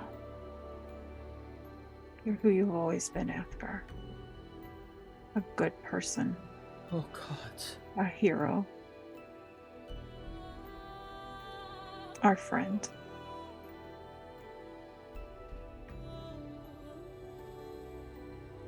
Our family. But You are our family. But they're so clear. Lies. Well, they're not lies. They're lies if they seem like they're his. They're memories, but they're not your memories. You stopped the people that did those things. You kept them from doing them to anyone else. That's what you did. That's all you did. You saved people. You didn't harm anyone. You are not a bad person. And you do not deserve to be punished. I did harm some.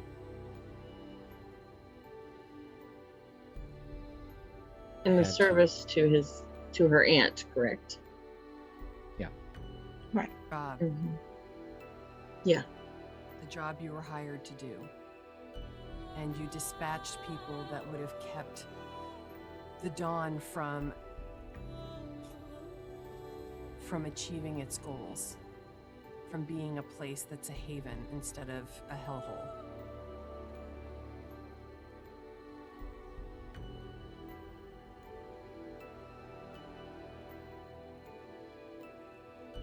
Erelo walks up. And he just kind of puts his hand on one of Athgar's hands, and Athgarr kind of looks and is like, he didn't realize that Erelo was there. He's like, why are you here? They said you weren't feeling good, so I came to laugh at you. But now you're feeling better. You steal all my fun. Somehow I don't think that's quite the truth. You're muddled in the head. What do you know about truth yet?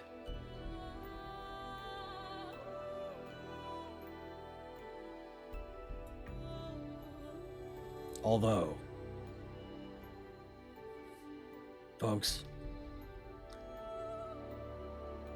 you might want to give him a little bit of time.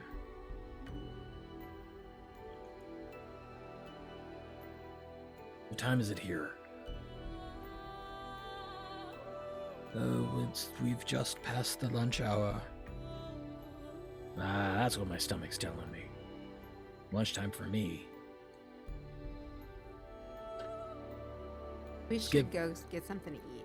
Yeah, give the boy a chance to figure things out in his head. I will remain with him. Having performed the spell, I may be able to help him make some sense of this. Well, I too would not mind a midday meal, as I have not eaten yet either, so let us avail ourselves of one of the dining halls. They should still have food. Bring you back something, Athgarr. He just kind of nods. The tears are still just streaming down his face. He doesn't seem to be, like, the rest of him's not crying, but the tears are just flowing. Pull out a handkerchief, give it to him, kiss him on the cheek, and go.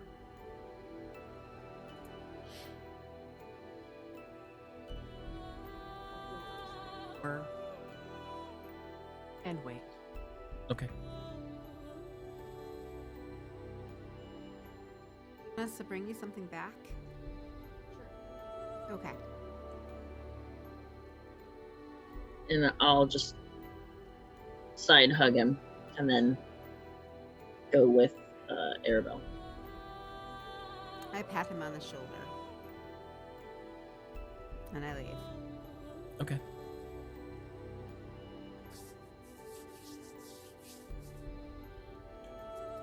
All right. Well, the dining hall's mostly empty. There is definitely still food. So.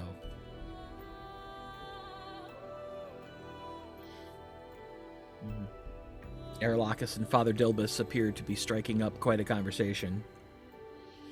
Erelo is basically asking him to go through step by step the diagnosis and the cure so he can understand exactly what was happening. He also asks if he might be allowed to take the dagger. Well, I don't want it.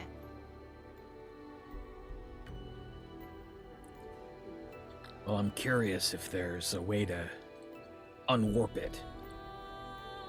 I mean, it was a serviceable weapon at one point. How would you test it? Might I suggest you contact Oberus and Ingrus? And destroy it. There's nothing good that can come out of this. Not one thing. I'm not going to go that far, but I think the three of you should examine this together. And, you know, Oberus and Ingrus were there when Indrus. Indrus was there when he found the dagger. So maybe they can give you vital information. That's worth a shot. They have the most information about the temple. Mm-hmm. I'll invite him down for a couple days in the warm. I'm sure they'd appreciate that. Well, at least Oberus will.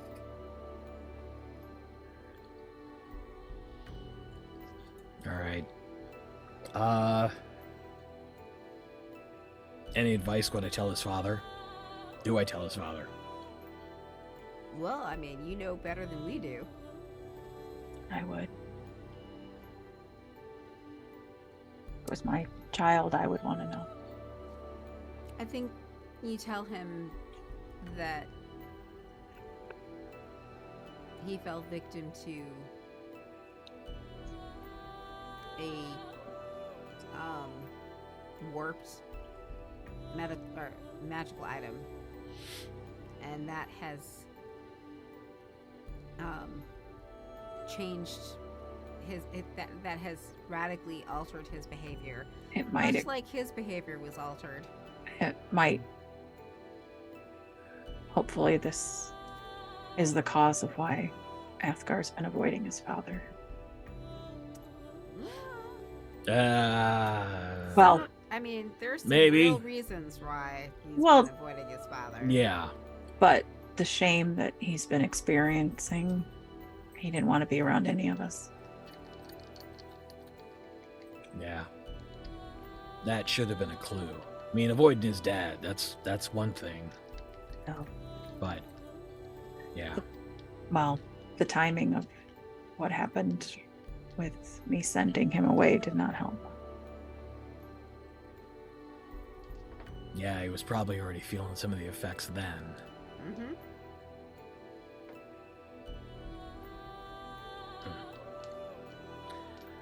All right, well, I think I'm gonna head back.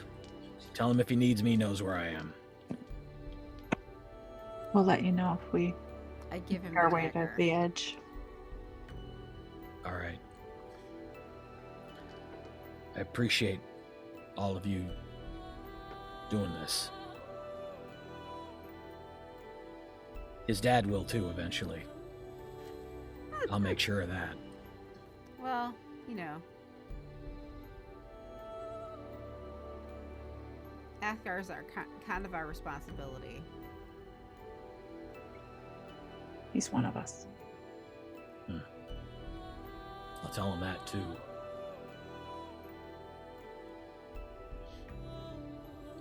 And he makes a few gestures, murmurs an arcane phrase or two, and disappears. As will we, for about 15 minutes. This is a good time to take a break. So we'll be back when we're done with that. As I said, about 15 minutes, so don't go anywhere.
And welcome back. So, Erelo has returned to Thunder's Edge. The four of you are in the Traveler's Respite. And Boto has brought you food and drink, as requested. Did we get to the inn? Yeah, Yeah. that's where we are. Oh, no. That's right. You weren't going to the inn. You were going to the dining hall. Yeah. Right. Yeah. We So- ate, and then Erelo left. Gwen stayed behind. Right. Sorry. I was And like, you were going to... No, you were right. You were going to bring something to her. and for Athgarr. Okay. Oh. While you were all at the dining hall, after about 15 minutes or so, Gwen, the door opens, and Master Wranro's standing there. Oh, good. Just who I was hoping to find. Athgarr would like to speak with you. All of us? You're not Gwen's there. the only one there right now. Oh, I'm sorry. So Yeah. I'll walk in. As you do so, you realize that she has stepped out and is closing the door. Oh. You asked to see me? He is no longer on the table. He's now actually sitting in one of the chairs. Is there a nearby chair? Yeah. Then I'll go and sit too.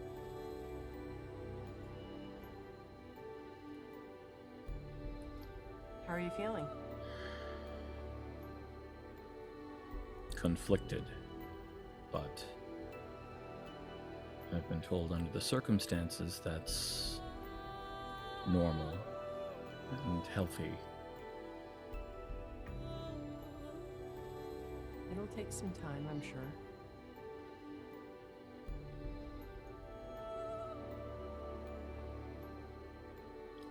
It's like waking up and you're not who you thought you were. And while Master Wranro insists that that's a good thing, it's very disorienting. I can imagine. So many memories that I thought were mine, I now see from a different perspective. I recognize them as not being mine. Good. I hope that they no longer haunt you. They're still unpleasant. Memories I would have preferred never to have known. But Perhaps with time, you can put some of them in your past. well, I have the satisfaction of knowing that most of those the memories came from are no longer on this planet. Indeed.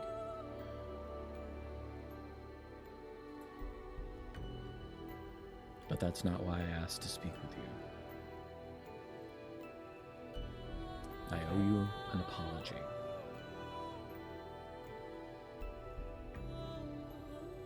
I have said and done things that I would not now choose to have said or done.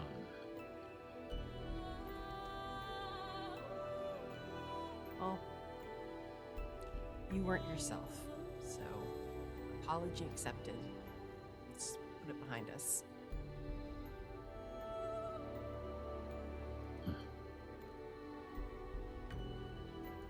part of me believes you're kinder than I deserve.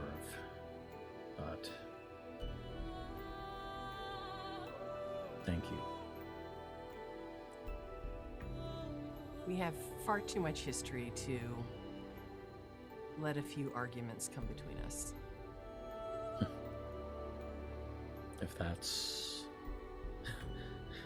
all it was. What do you mean? I don't completely trust my memories right now.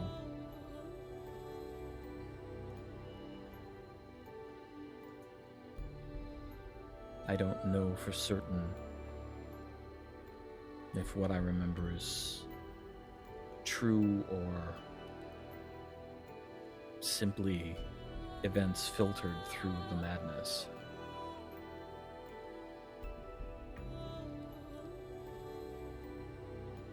But just know I will try to be better.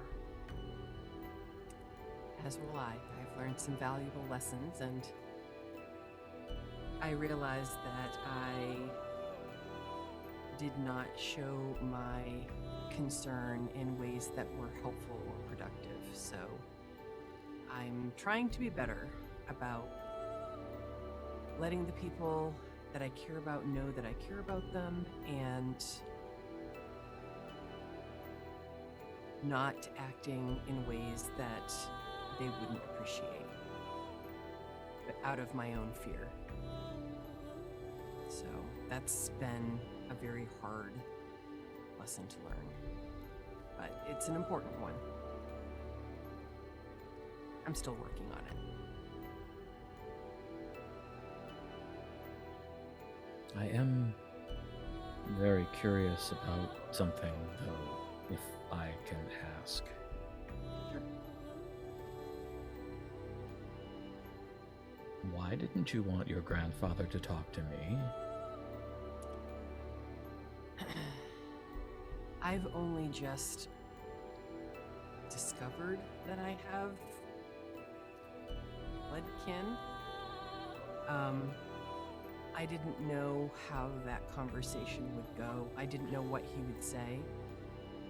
I didn't know what he would do. And I didn't know what you would do.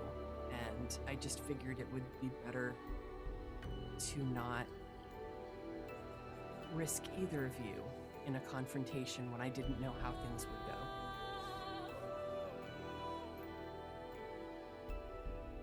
go. At some point, I would like to go back and have that discussion. I would be curious to get a measure of who he is as a person. As long as you can do so without coming to blows, I think that should be fine. It was never my intention to come to blows. I don't know what his intention was, but I know that considering how little time we've known each other, he seems oddly protective. And as a person who herself has struggled with being overprotective, I guess I just was worried about how that might play out. Well, it would seem that you come by it honestly. Apparently so. Still, if I'm allowed, I would very much like to talk to the man and meet the rest of your family. Of course. I won't stop you. You can do as you choose. If we head back that way again, I'm sure it would be no problem. I'll have to, of course, speak with my grandfather first and make sure that he knows that you were not yourself when he last took your measure.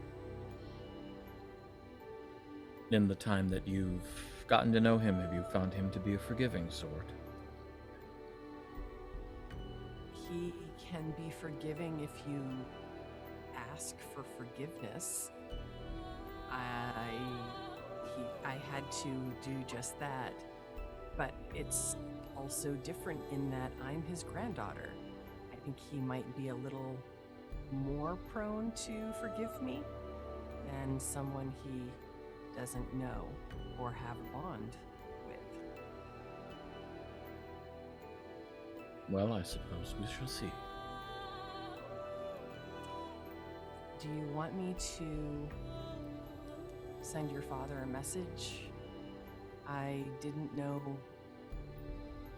I thought he needed to know something, so I did ask Erelo to tell him minimally that you were unwell, but I didn't want to go further. But I did feel that he was owed something.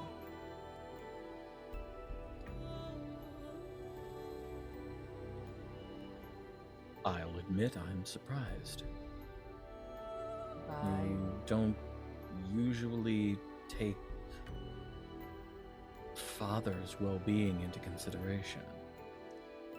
And no reason you should. not so much his well-being, but he is the head of our clan, and you are the heir apparent. Don't remind me. I owe him. If I know that something is going on with you, I owe him at least that much loyalty. I don't have to like the man in order to know that he deserves to know what's happening with his son. And I feel a little responsibility as well. And I know that you'd prefer I didn't, but I don't know that that's going to go away. Honestly, I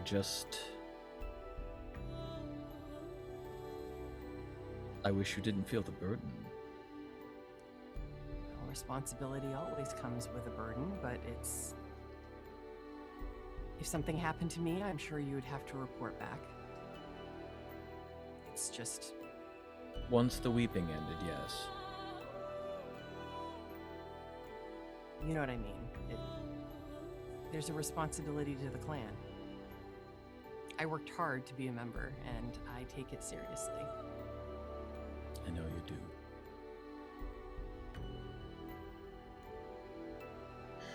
I'm very glad that you're recovering.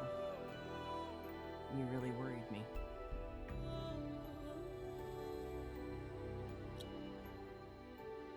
Well, I'm glad someone was. I wasn't. Wasn't worried? No. I wasn't anything. I know that while you were under the influence of this artifact, you didn't trust any of us. Has that changed?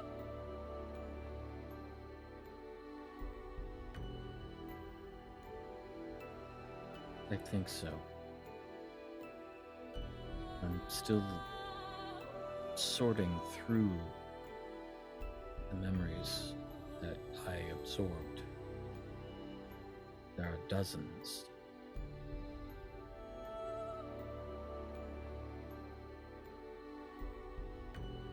I know it'll take time, but I hope that while you're sorting, that you remember that the four of us care a lot about you. I hope that's part of your memory. Even if it wasn't, current events would suggest that what you say is true.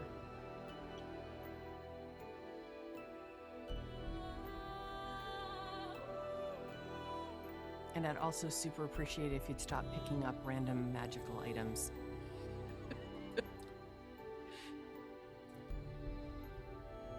I'm told that what appeared to be a simple magical dagger was in fact something of artifact power because it was altered.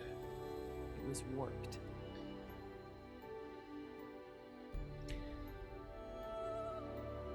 Being a bard and not a wizard, I think I should be forgiven for not picking up all of the nuances of that item.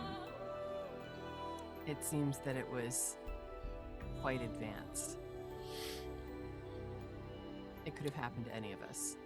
I did only take it with permission from Master Oberst and Master Indrus. They told me they thought it a suitable object of study for me.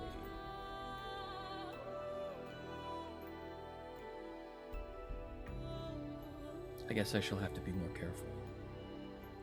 I think you should. But I will stop putting myself in your way.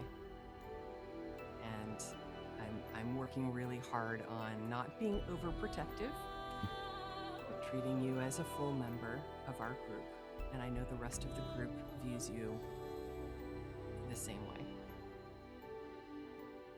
We shall see. I am going to need to speak with them too. I don't speak for them, but I can tell you that what I've seen with my own eyes indicates how much they care about you and how much they consider you to be a part of this family. And I know that you were deeply hurt by the request to go. I would not have asked you to, but please understand why they asked you to. I do. You, the four of you,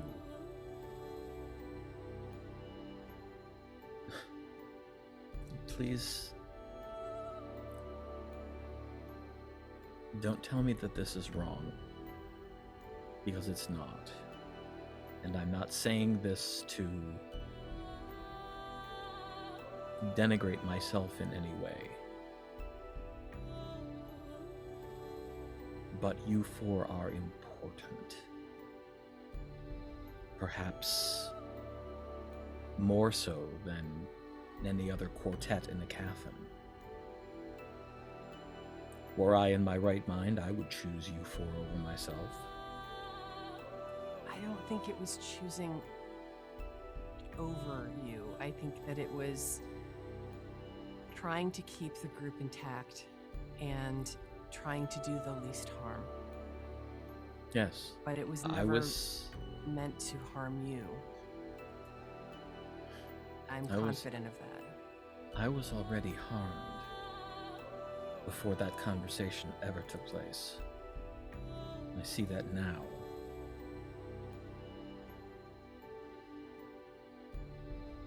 But looking at it objectively, I would have made the same decision that Aribell did. I think it would do her a world of good to hear you say that. I think she has felt very guilty about breaking your heart. As I said, I'm going to need to speak to her and to Tasha and to Zorith. I'm sure they'll welcome that. There are more apologies to be made.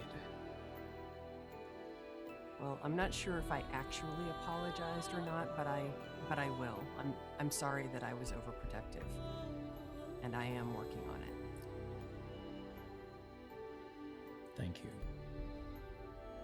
It never was meant to make you feel less than or unimportant. It was actually meant to show you how important you are. I just have a messed up way of showing it. Well, if I ever have doubts again, I'll just have to remember today.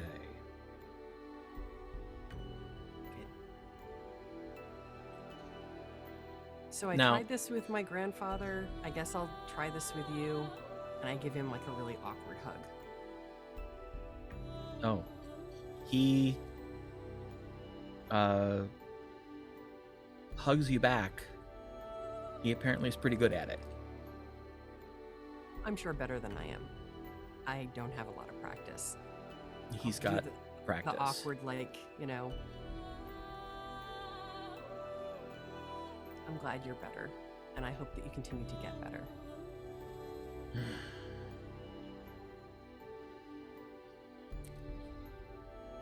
Where is everyone else? They went to get lunch.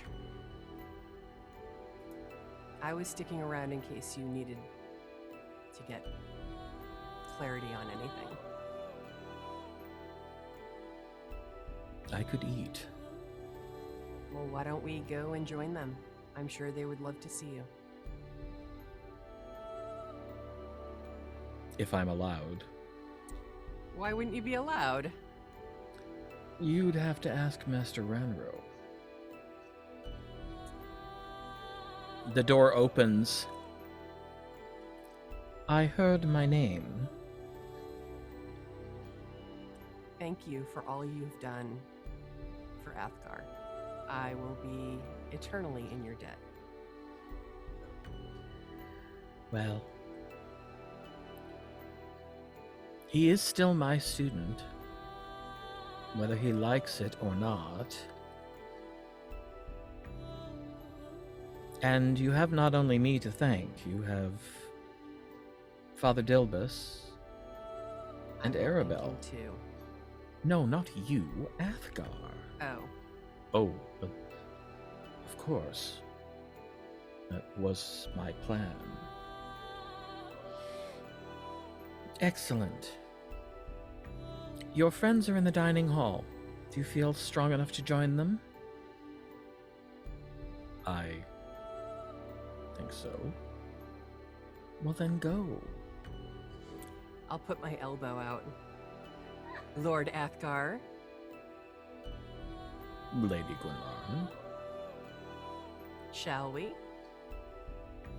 He's not, like, ready for combat steady, but, you know, after the first few steps, he sort of seems to settle into a nice, casual walking pace.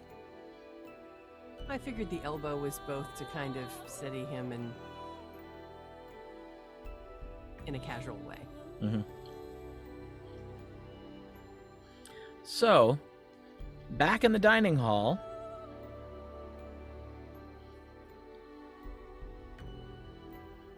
you've pretty much finished your food, We got some for everybody else. and you hear the outer door open, and Gwenlaryn and Athgarr walk in, arm in arm. I have some food.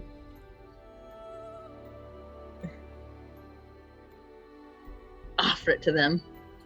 Thanks. Well, this is a surprise. I didn't expect you to be up and around quite so soon. Someone mentioned there was food, and I suddenly realized I'm hungry. Ah, that's a very good sign.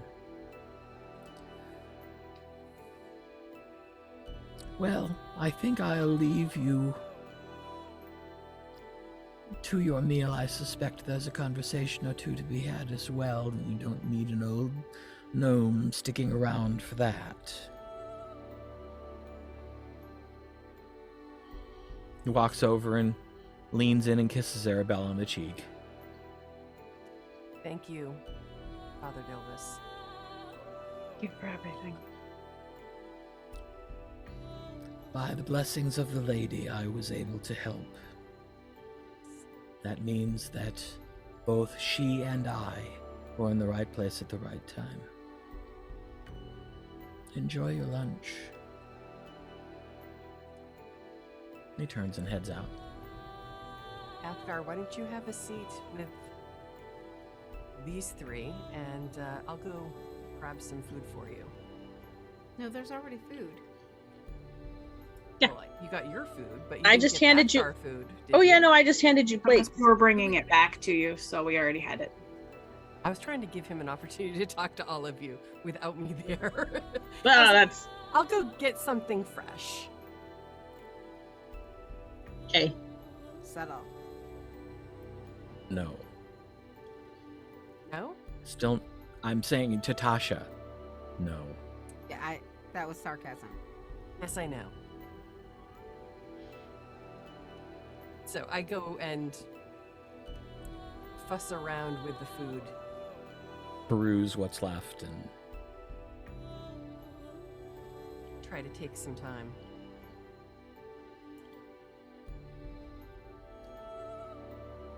so I'm still sorting through memories and relearning which are mine and which belonged to someone else.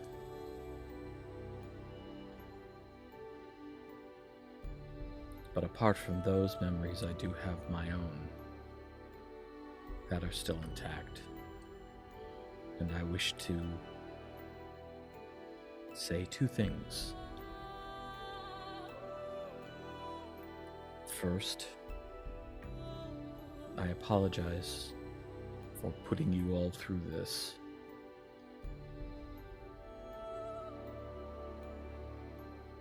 I did not understand what was happening to me. And eventually, I became so ashamed that I did not consider myself to be worthy of any sort of compassion or comfort. I understand now the shame came from memories I assumed were my own, but actually came from those I killed.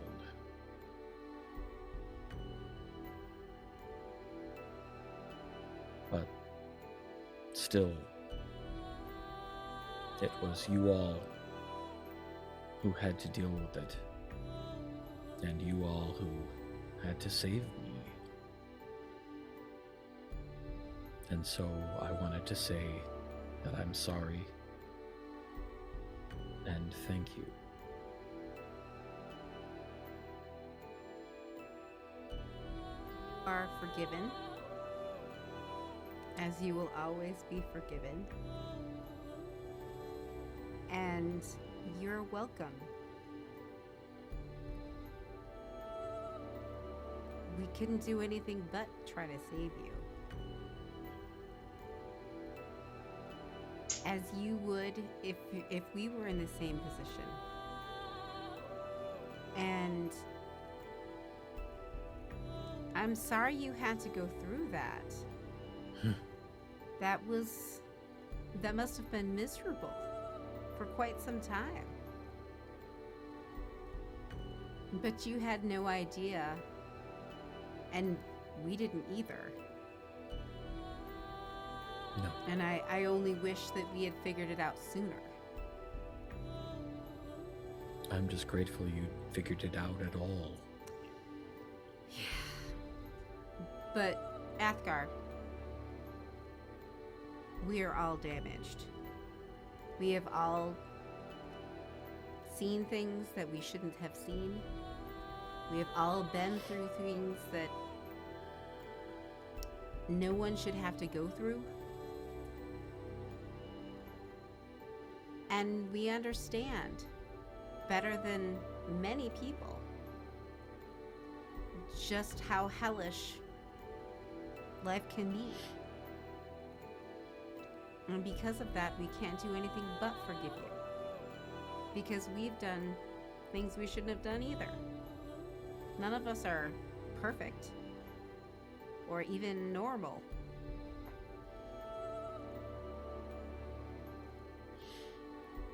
So you are in good company, my friend.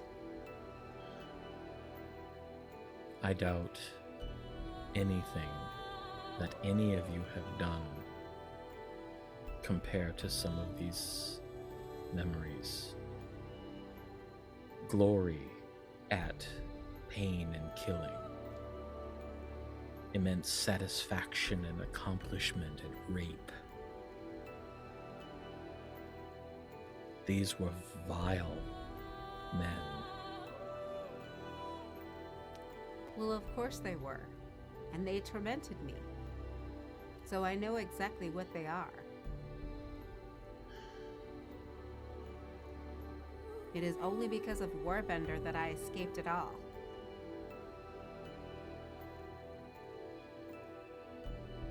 But you put a lot of them to rest.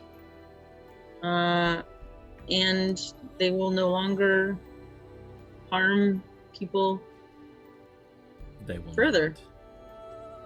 So you did good. Don't think you didn't. And you're welcome. I mean, you're part of our family. We love you, Athgarr.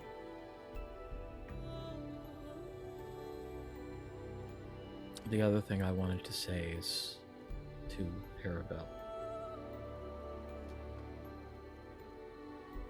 I told this to Gwenlaryn, but you deserve to hear it more.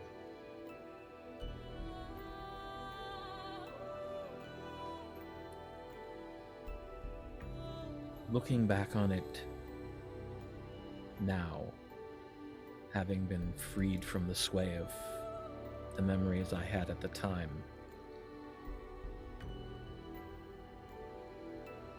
I would have made the same decision you did. And I will ask the same of you all that I asked of Gwenlaryn. Do not correct me on this, for I am not wrong. You four are important. You are perhaps the most important quartet in Aecathan. And looking back on it, if I had been in my right mind, I would have removed whatever threatened the stability of the four of you.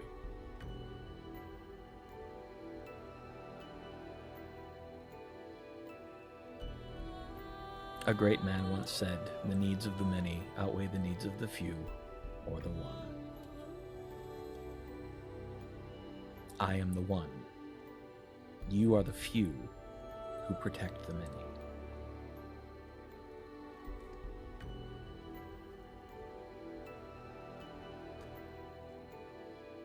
If I hadn't sent you away, we would have figured it out sooner. Perhaps. You wouldn't have been alone. I wasn't exactly alone. But the company I had was nowhere near as pleasant.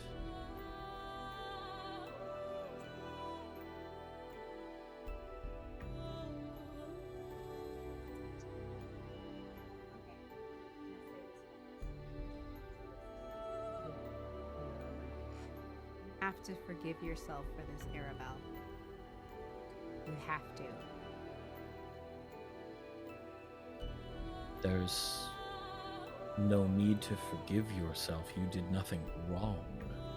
You made the correct choice.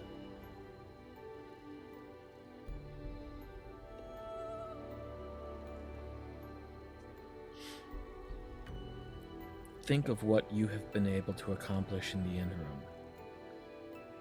If you were dragging me along, I doubt you could have accomplished that. And the land would be the worse for it.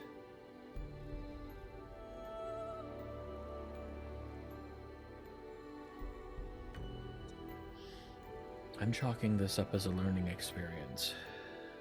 A painful learning experience, but a learning experience all the same.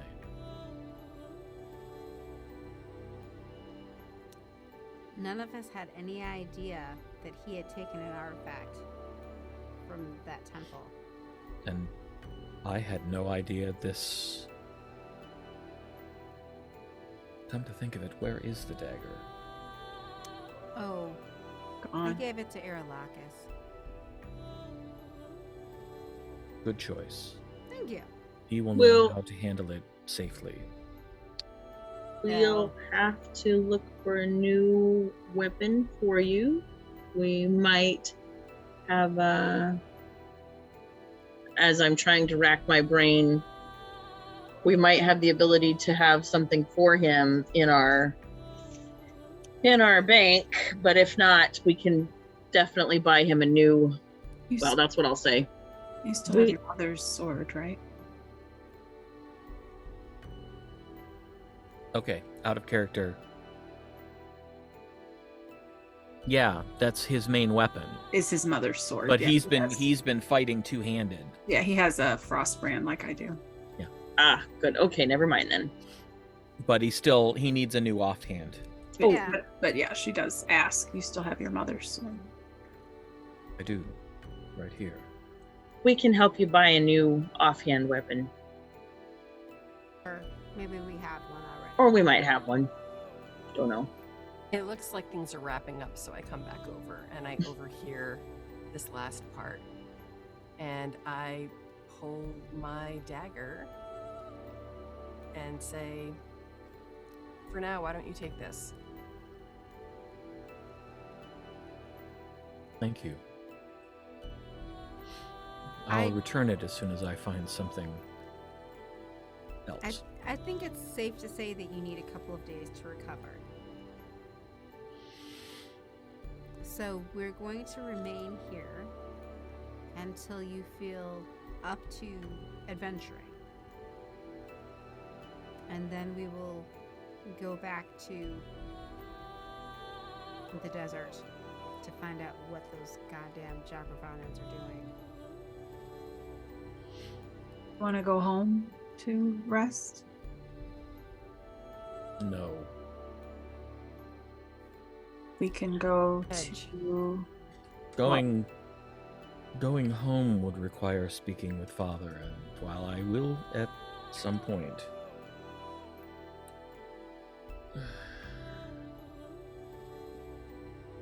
Then, I'm not ready yet. and maybe Gwen's estate.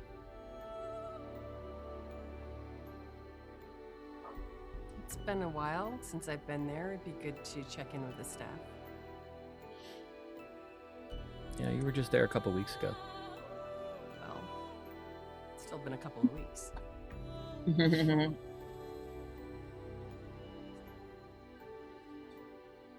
Could we perhaps rest at the oasis?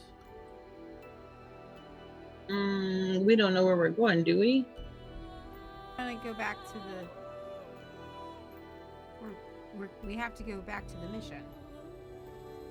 But not until Athgar's But not until Athgar's ready. But once Athgar is ready, we need to go back to the desert and find out what they're doing. We could Go back to the oasis. simply stay here. Yeah, I think that's a better idea. I agree. Let's just stay here at the inn.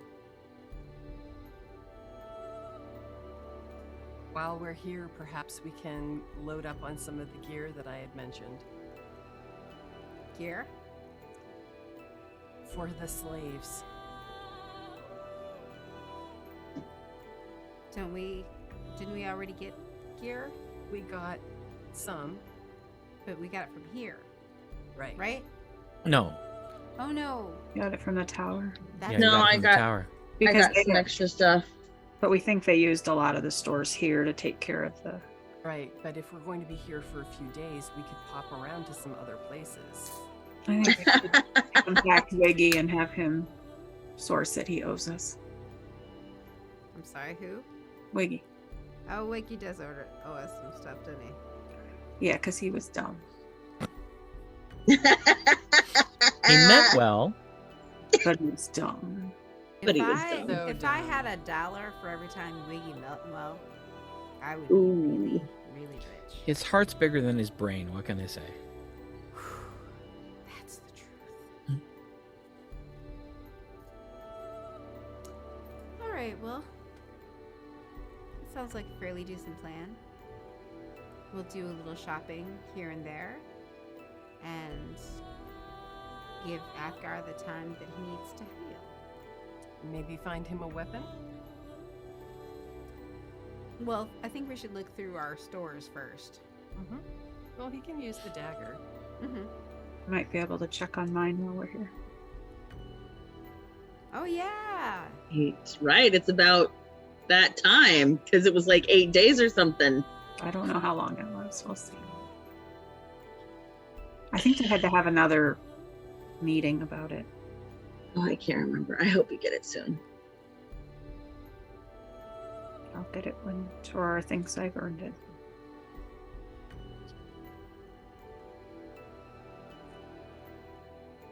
In the meantime, Athgarr, I did find some additional food up there. And I know I said I wouldn't be protective, but you could do with putting a little weight back on. You are a little thin. No. Not really eating and not really sleeping probably will have that effect. When you're feeling better, you should probably work on getting back on your feet. If you're looking for a sparring partner, let me know. That I don't think is going to be an issue. I feel remember. fairly confident that my abilities with the sword have not atrophied. Just making sure that you're steady on your feet. I will be.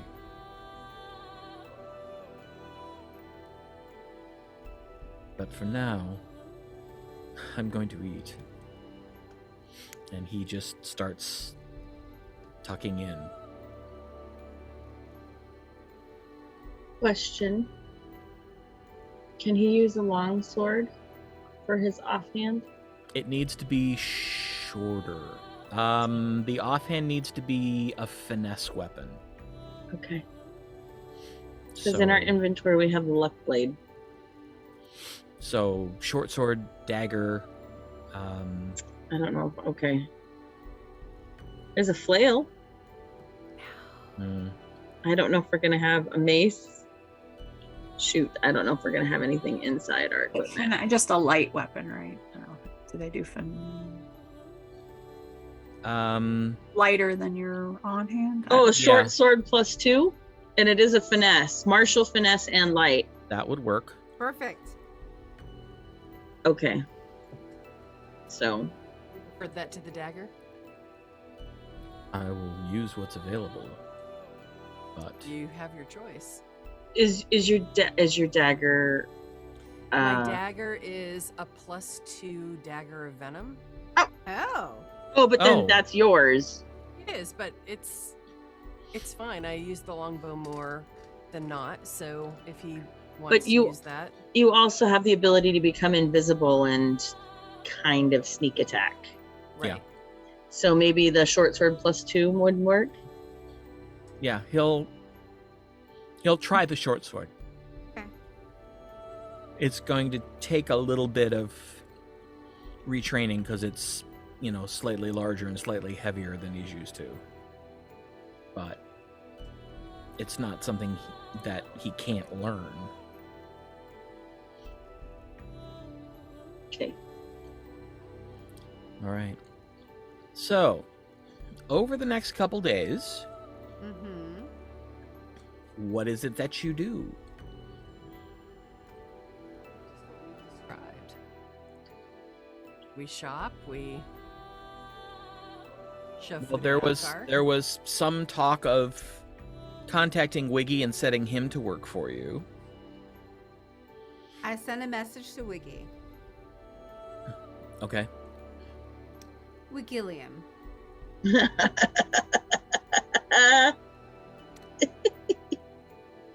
We are looking for clothing of various sizes that could be used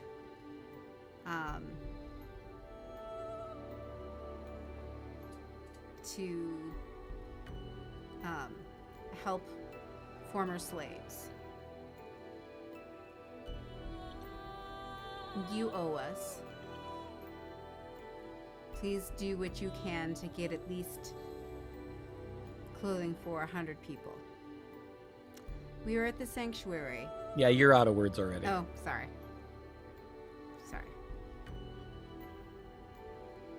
100 people. That's where you probably stopped. Yep. I'm going to do some shopping in the little stores in town. I'm going to get Little stores in what town? Well, in the sanctuary. And There's not really any stores. Isn't there the sweet shop and stuff? Well, yeah, there's the bakery. And then there's the weekend market. They do not. Does the market? Well, it's midweek, so there's nobody at the market. Okay. I'll wait. So Tasha, there's a slight pause. Oh shit. I mean, okay, yeah. Okay, I owe you. I'll talk to people. I'll do what I can. Give me a day? I don't respond. No.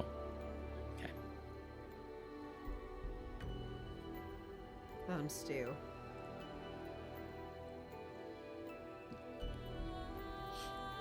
So I'll pick on Wiki.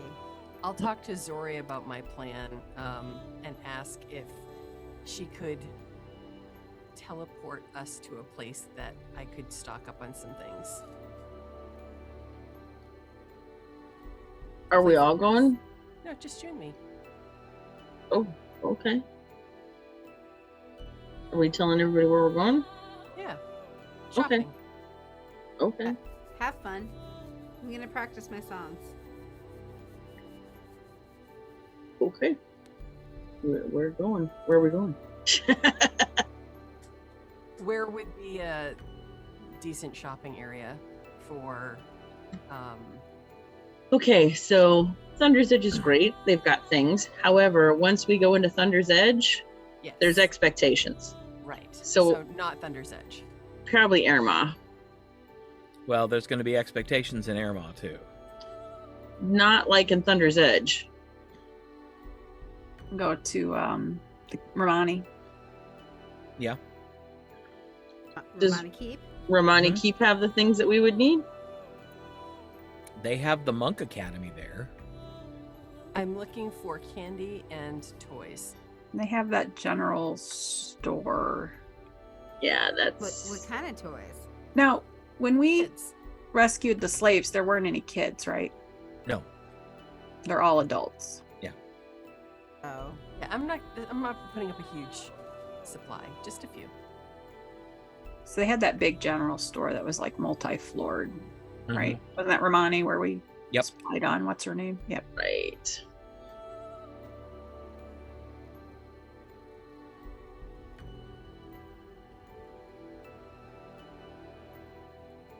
Yeah. You could certainly go to Romani. Let's see where else. Kilcross. Yeah, Kilcross would have more cold weather clothing. Okay. Sandy Cove, but they don't. It's not very big there. No. Speaking of which, we do need to go down and kind of see how things are going because we left it kind of awkwardly. Where? Sandy Cove. We killed the dragon. Was like, sorry, you guys clean up after this if you can yourself, and we gotta go. Yeah. Am I correct? If I don't think I'm remembering it wrong. It was like everybody was okay, so we had to go on. Right? Yeah, but they're rebuilding. I mean, they're not Right, but like, hey, I you just didn't come back and check on us. well, we should probably go back at some point. Yeah. Anyway, I don't want this to be a big deal. I just want to pop into a place that has a general store and get a little bit of candy and a little bit of comfort items like stuffed animals and that kind of thing, like toys. Okay. Ugh. I want to go to Romani Keep. There's no, I don't know. It doesn't matter where we go, I guess. Romani Keep sounds good. All right. We're gonna go to Romani Keep. Is there a? Yeah. Do I? Oh, I don't think I have that one. I don't think I have Romani Keep. Let me look. Let me look. Because that's the one where we found we made a friend. You mean the abbot? Yeah, I do have Romani Keep. BA? Yeah. Yeah. But I don't have the ability to. I'll just take us into town. I'll just do teleport and just take us into town. Okay. I'm gonna teleport us into Romani Keep. Not like into town, but like not just appear out of nowhere, but like close to the garrison and like a tiny tucked away hole or something. Okay. Give me a percentage roll. Let me find my dice.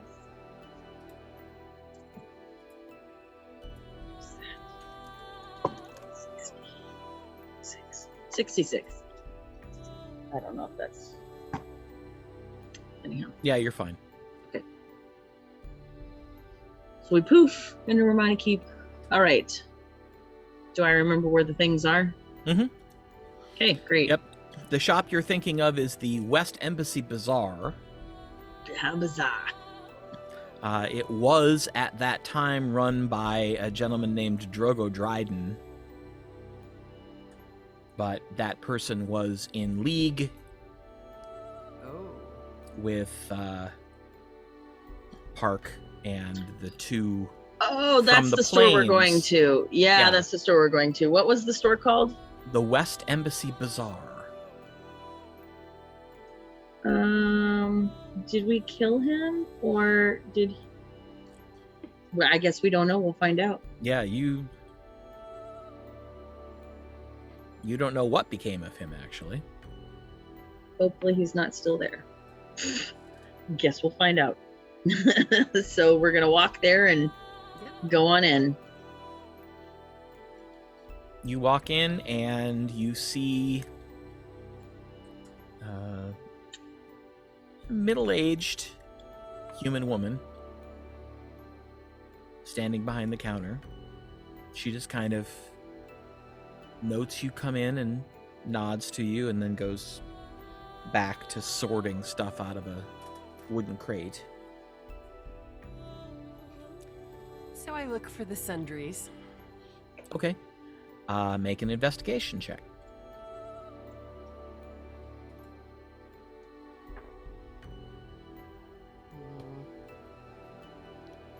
Investigation.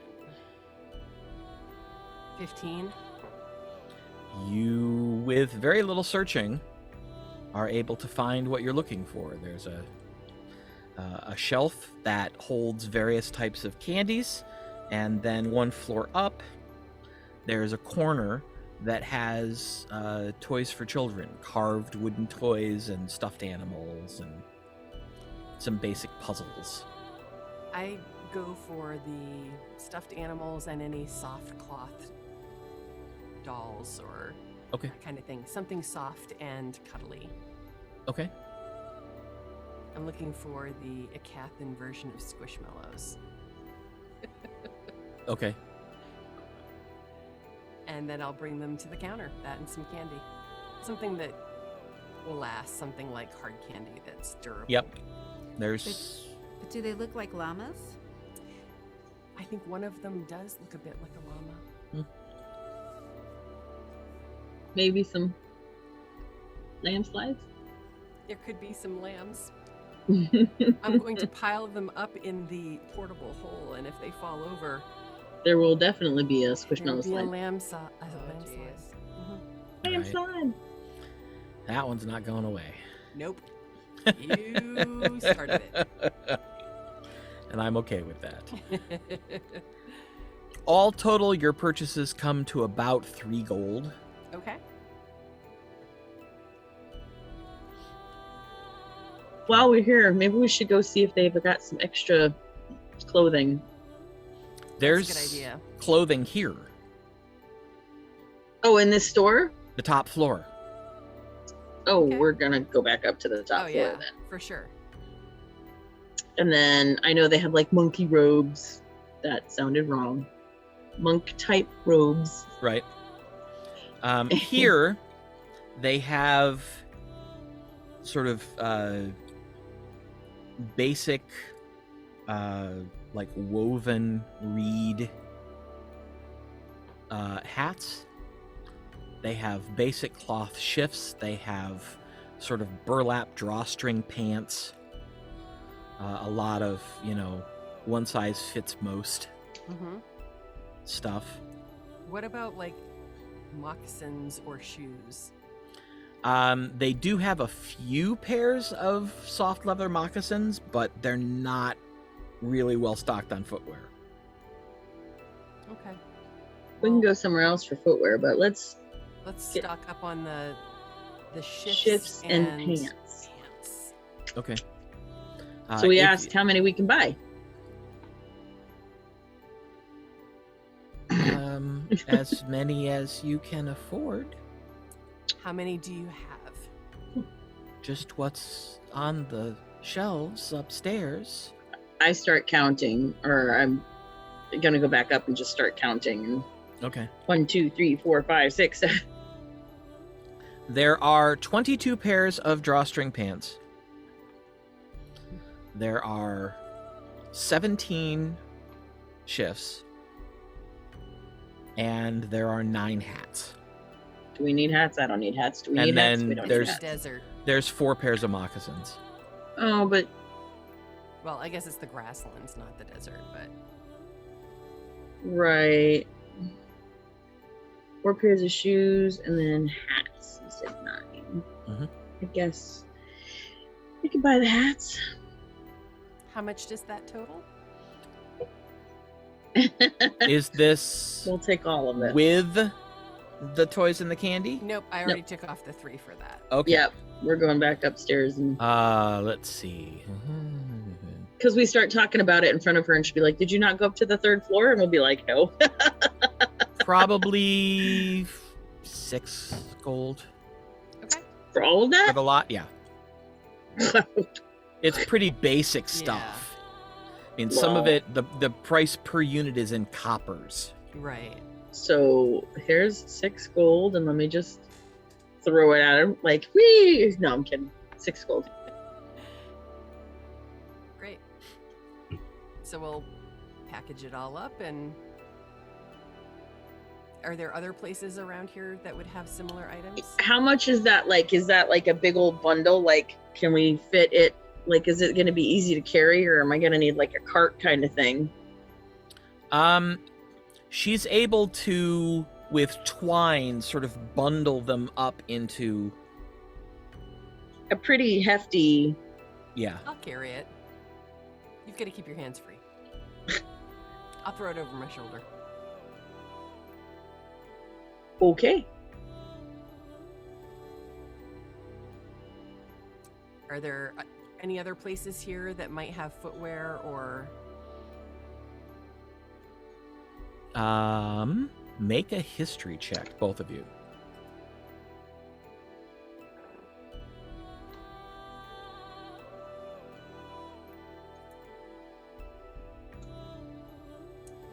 Um, 16.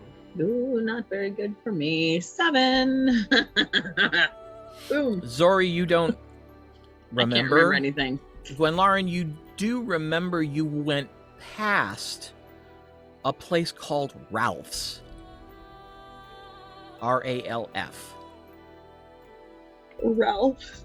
Is he a dog? Does he have a piano? Is it a bar? No, that would be Rolf. I know. All right, so let's go back to Ralph's. Okay.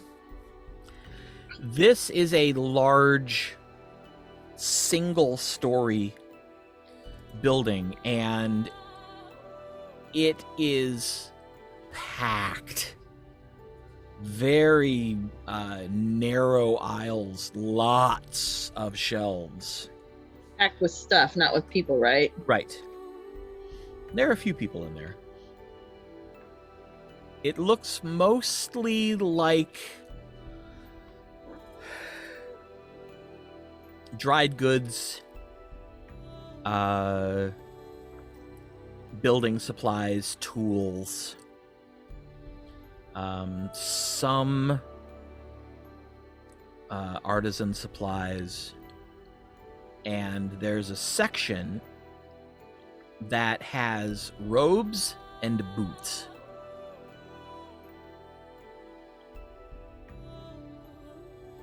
How many do they have of each? That's a good question. They have 7 pairs of boots.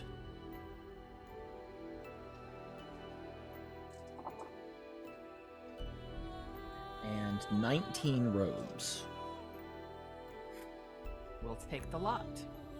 The boots are going for 5 silver apiece. The robes are going for 2 silver apiece. So what's our total? 35 silver and then 38 silver. I think, if I did that correctly. 7 gold and 3 silver. Yeah. Okay. All right. I paid it. Oh, you paid that one? Okay. You didn't Yeah. have to. I Okay. paid all of these. Oh, I took out the last one for me because I thought I was getting it. Oh, nope. I don't even remember how much it was. 6 gold? 6 gold. Oh, well. We'll add it back, silly girl. I didn't know you're paying for everything. It is starting to get a bit unwieldy to carry. Let's head Right. back. And when we head back, I am going to go in, and while we're there at the sanctum, I'm going to make it my task to go into the portable hole and sort, organize, clean things up, and neatly organize our purchases of clothing and toys and candy and everything else. Oh, we're not going to leave it with the sanctum? You're just wanting to carry it all with us? Yes. All of it? Oh, Yes. okay. We need to figure out how to, when you tell me this, I will say we need to figure out how to convert a lot of our money into gems and stuff. We hadn't talked about that. We've talked about it, and then we just haven't been able to do it. So maybe that's This seems like a tomorrow's. great time to do that. Yeah, maybe that's tomorrow's situation. So, yeah, I'll help you. We'll get in there in the portable hole and. Start bagging up the coins into, counting it out and bagging it up into Oh yeah, certain yeah. amounts so that we can deal with them more efficiently. Right. I'm Very sure smart. right now it's just all over, If you come back to the sanctum, I'll Yeah. help you with that too. Yeah. This is going to be a big job. Mm-hmm. But again, while we're letting Athgarr rest, we might as well tidy up and it in- consolidate our hoard. Put it in a room. Feel like, hey, we need a room. Are any of the rooms that we have big enough to put the hole in? Oh, yeah. Okay. We'll just put it in one of the rooms and just walk in and sort, and we might need some bags. Before we leave this town, let's grab some bags. Does Smart. Ralph's Sundry have bags that we may buy? Oh, yeah. May we buy some bags? Let me find out how much they are. We don't. I know. I was just gonna say they don't need to be really extensive bags. They just need to be bags.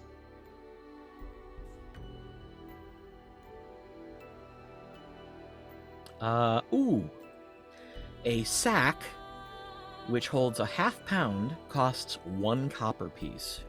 Which holds a half pound. That's a lot of coins. Yeah. Or no, that's how much it weighs. Oh, Oh. the sack weighs a half? How much pound? does the sack hold? It can hold 1 cubic foot or 30 pounds of gear. So each sack could hold 300 coins. Ooh, that's pretty good. Well, that's pretty So- good. Think of how many do we have divided by 300. 19,000. That is a lot of math. Oh, hold on, let me reopen that characters sheet. He's gonna have 600 bags. 64. It'd be 64 bags for 19,000. Okay. We're gonna want to keep some for ourselves, obviously. But we also want to get some of this. Well, let's see how many they actually have. Right. They have 21. That's a good number to start with. Yep. We will take all the bags. Thank you. So that's 2 silver and 1 copper. I'll let you pay that one. I'll get this one. 2 silver, 1 copper. I'll get this one. Thanks for springing for it.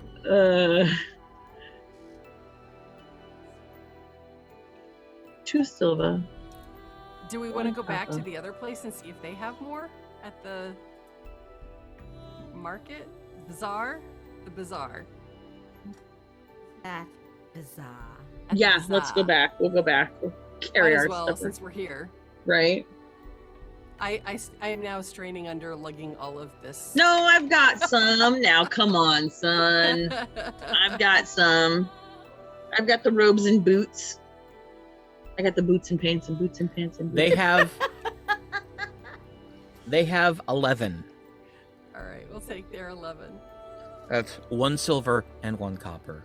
I'll get this Again. one too. All you. Woohoo! And then if our shopping is done, I'd like to head back to the sanctum. So how many bags did we get total? 21 and 11. all right, 32. So you got bags. half of what you need. That's not bad. We might be able to find some around the sanctum.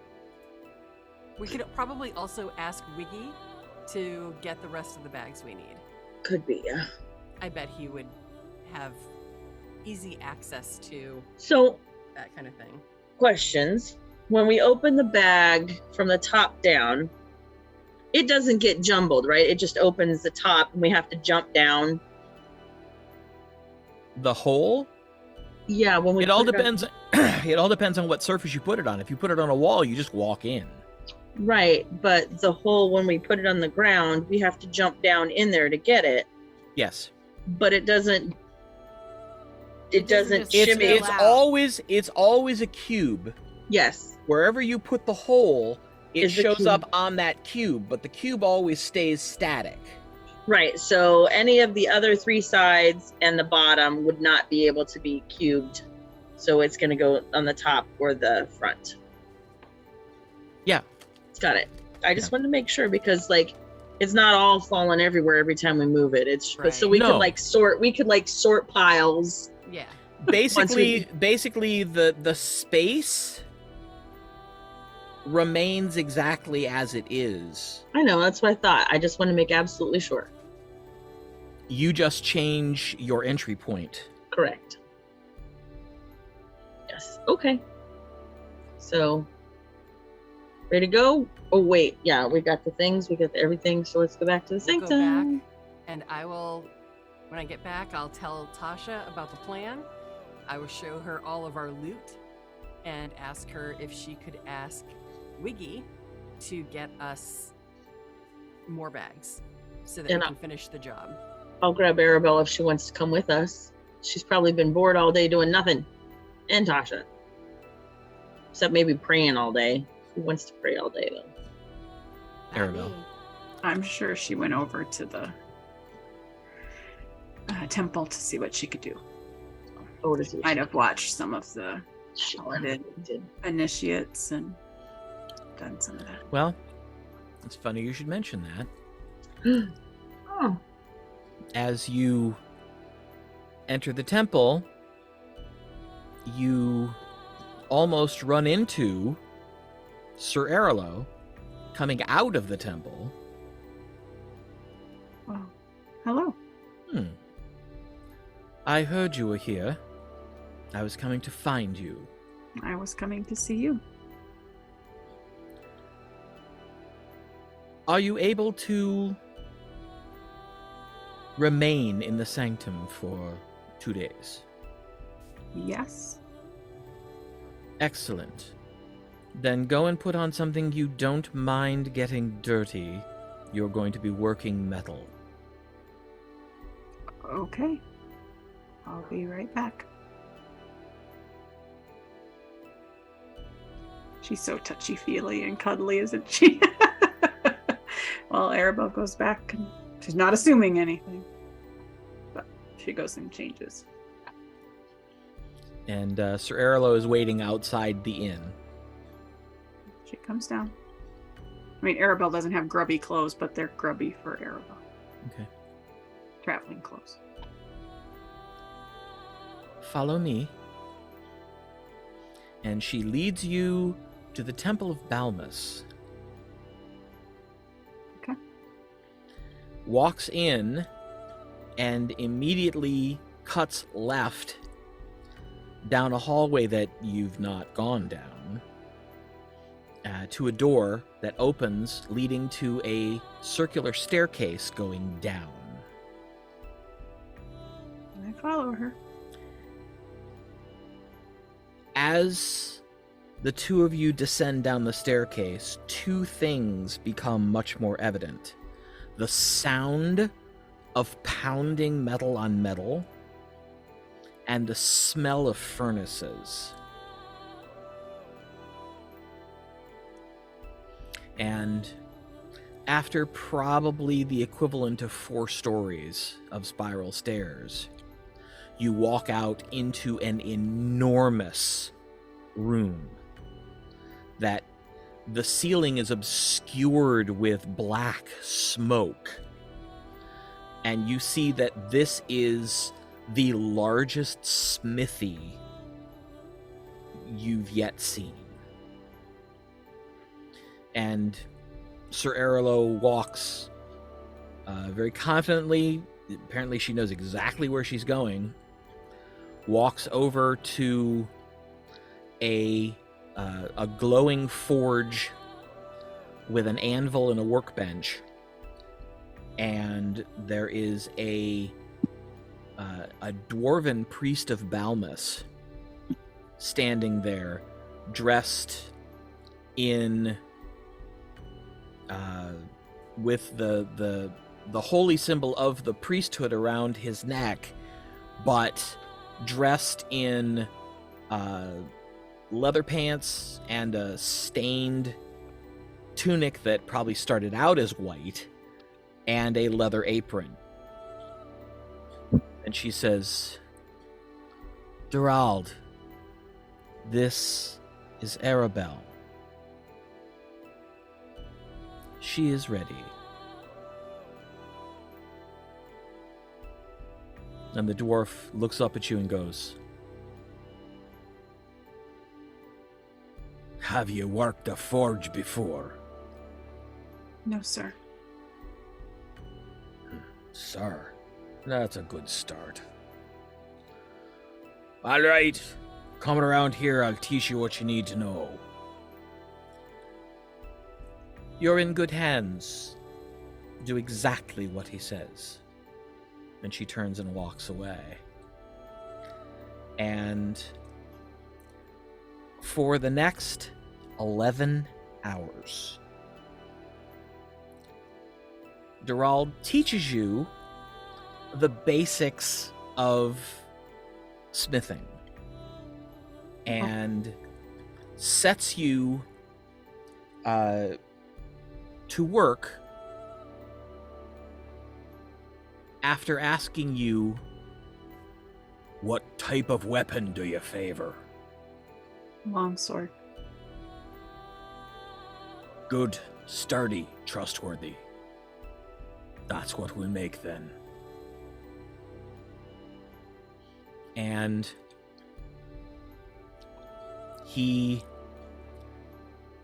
begins to stoke the forge until it is radiating a blistering heat. And then gets out a large, thick metal pan with a very long, thick wooden handle. And from under his apron pulls out 4 bars of a metal that you recognize. It's the same metal your armor's made of. And he dumps them into the pot and then picks it up. It looks incredibly heavy, but he picks it up like it's nothing and shoves it into the forge. Mithril? Mithril. No, she says that. Aye.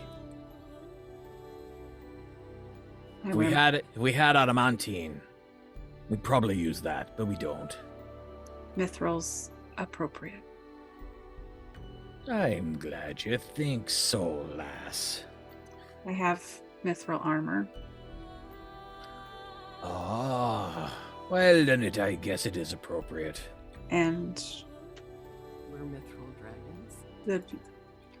the dragons asked us to choose a metal for our sept, and we chose mithril.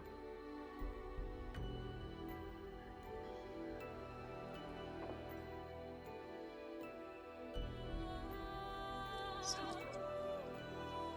I would Dragons, you're set. Oh, say, so, you're one of them, are you?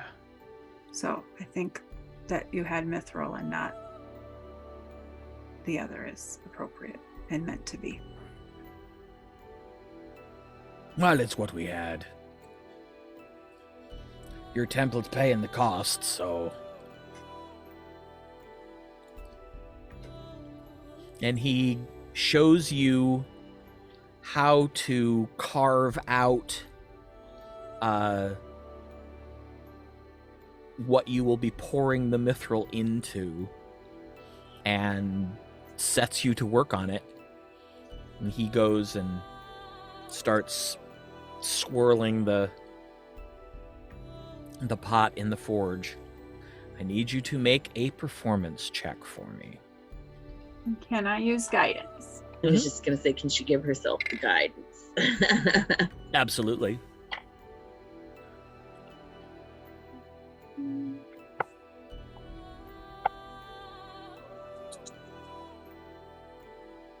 I rolled a natural 20.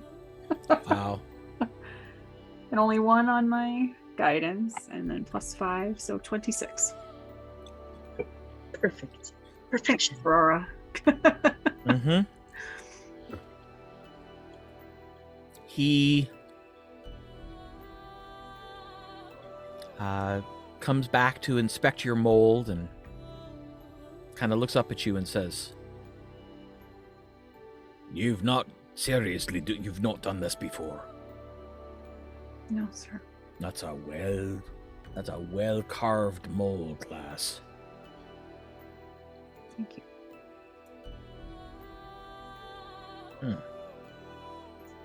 I guess maybe this is meant to be. All right. You been casting any spells today? No. Good. You're gonna need all of them. Okay.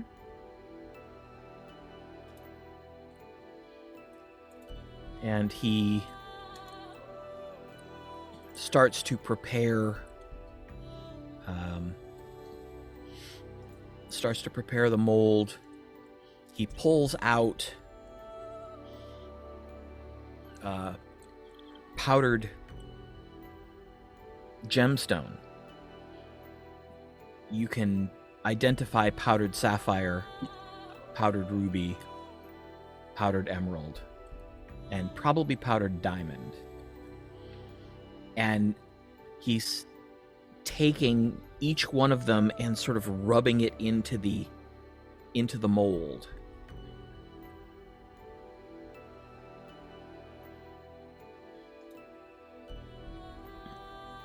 Then he goes back to checking on the pan,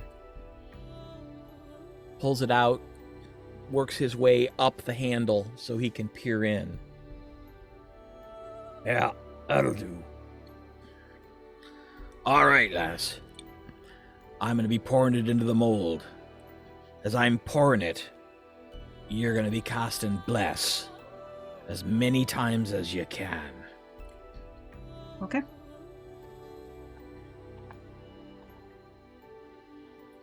And while you're casting it, put your whole heart in it. The stronger your devotion, the better this is going to work.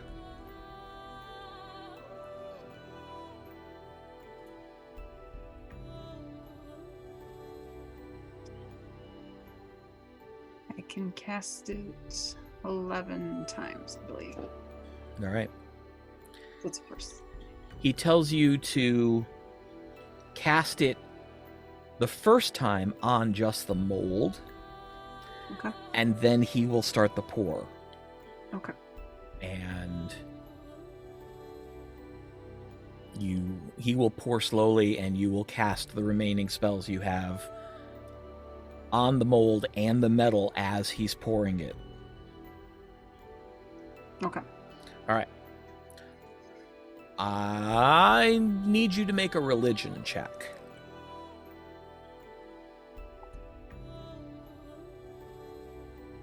Let's see.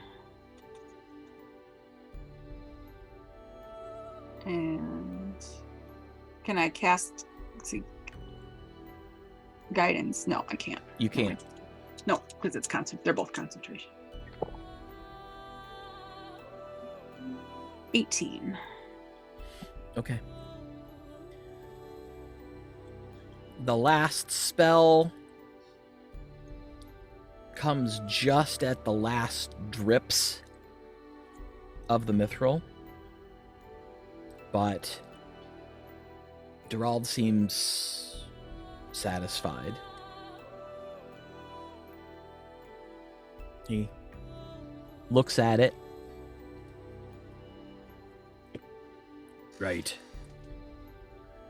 We're done for the day. It'll sit overnight cool. We'll shape it tomorrow. What time would you like me here? How quick do you want it done?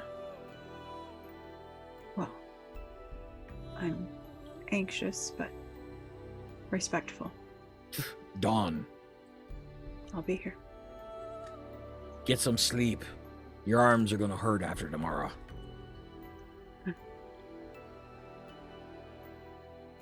Thank you. Now, for the rest of you, Aribell disappeared. And it's way after dinner. We can ask around and see if anyone knows where she is. No one does. So we went to the Temple of Aurora and nobody saw her. Then at some point of the day, Tasha would have made a message and been like, "Hey, what are you doing?" Well, I'm not gonna go without knowing. when you find Father Dilbiss eventually, all he says is, "Never fear, she's in good hands. You'll see Alright. her tonight." That's all I need. And so about 10 o'clock, 10 p.m. yeah, My word. Aribell comes rolling into the common room of the Traveler's Respite, covered in soot. Are you all right? Yes, just very tired. And I really need a bath. Well, then I will let you get to that. Would you like me to order you some food? I have some things in the room, I think. Okay. I have an early morning engagement, so I'll be gone at dawn. When will Alright. you be back? Probably not till late tomorrow. What are you working on? You'll see. Good luck. Thanks. Does she smell like anything other than soot? Not really. Okay. Well, that's odd, but you know. She's obviously working on something. I imagine it's something with her temple. Yep. And when I'm not working on counting coins, maybe there's a spell we can use that will make this go faster. I will check on Athgarr and just kind of see how he's doing. Okay.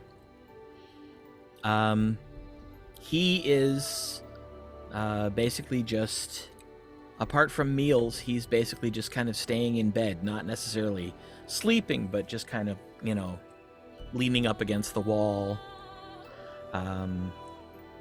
When you come to check on him, he is haltingly playing his lute. It's like his fingers have forgotten a little bit, and he's trying to pick it back up. I mean, he was never a great lute player to begin with, but It's great to hear you playing again. I'd hardly call this playing. I didn't realize I was this rusty. So I fill him in on what we've been doing. The shopping, the bagging of coins. If you're looking for a project, we could always use another hand.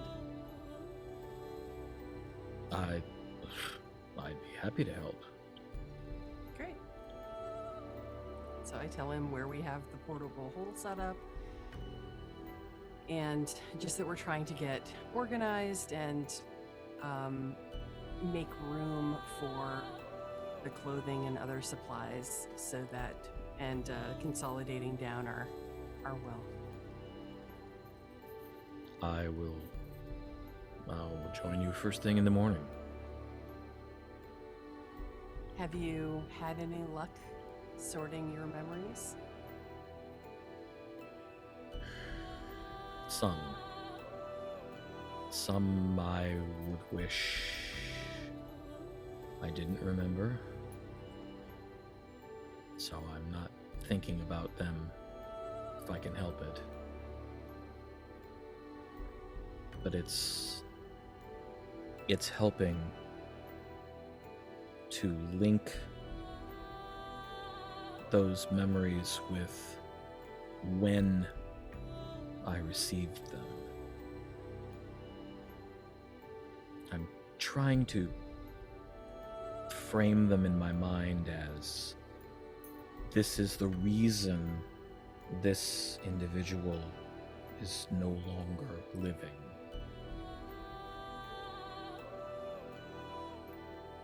Does that seem to be helping? I think so, but I'm not certain. We'll see. This is going to take more than a day or two to fully frame this the way I want in my mind and in such a way that I can believe it. Take your time. And if there's anything I can do in terms of if there are memories you're not sure are yours or someone else's, you can always ask. I was there for at least part of those memories that would be yours, so... I'm fairly clear on that at this Good. point. Master Wranro's spell worked quite well to separate out the ones that were not mine. But I actually am looking forward to the distraction of mathematics tomorrow. Very good. Well, if you need anything, the four of us are around. Well, Aribell's off on her own project, but the rest of us are working on sorting and so forth, so just ask. Interesting. Do we know what her project is? She's keeping it to herself for right now, but I think I have an inkling of what it might be. Well, I'll look forward to hearing. You've eaten, right? More than I thought I could. Very good. Well, have a good night. And you as well. See you tomorrow. All right. I sent a message to Wiggy. Okay. Wigilio. We also need small bags for coins. As many as you can find.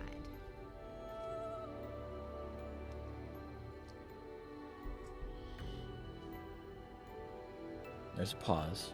Right. Bags for coins. Would you want cloth or leather? And what's small? And never mind. I'll just get every bag I can find.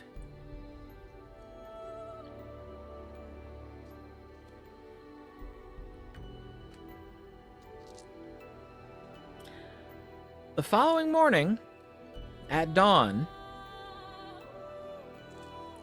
Aribell, you make your way back down to the forge area. I do. And you see Durald standing. He's got a couple molds that he's finishing lining with the gem dust, and you can see that there's a pan in the forge again. Okay. But he leads you over to the anvil and reaches down and picks up the mold from yesterday, and you can see that it's cooled into this bar of gleaming silver. Okay. And he grabs a couple awls and sticks them into the edge of the mold and pries the thing up, pulls it out and sits it on the anvil, and proceeds to instruct you on how to flatten the blade. Okay. And explains that you'll be using tongs, you'll be putting it back in the forge to get it malleable, but not liquid. So you have to be very careful not to put it in too long. Otherwise, it will lose its shape, and then you'll have to melt the whole thing down again and re-pour it into the mold. Okay. And so he does the first one. He shows you sort of how to tell when it's ready to be shaped, and then he brings it back out. It's glowing orangish red. He brings it back out and he picks up a mallet and starts pounding on it, and you can see that because it's molten, it's so hot that it actually begins to flatten a bit. And he explains, how to make certain that you're pounding evenly, and then picks the tongs up and hands it to you and says, "The rest of this is up to you, lass. I'll be working on the crosspiece and the hilt." Okay. So, again, I will need you to make a performance check. This time you may use guidance if you wish.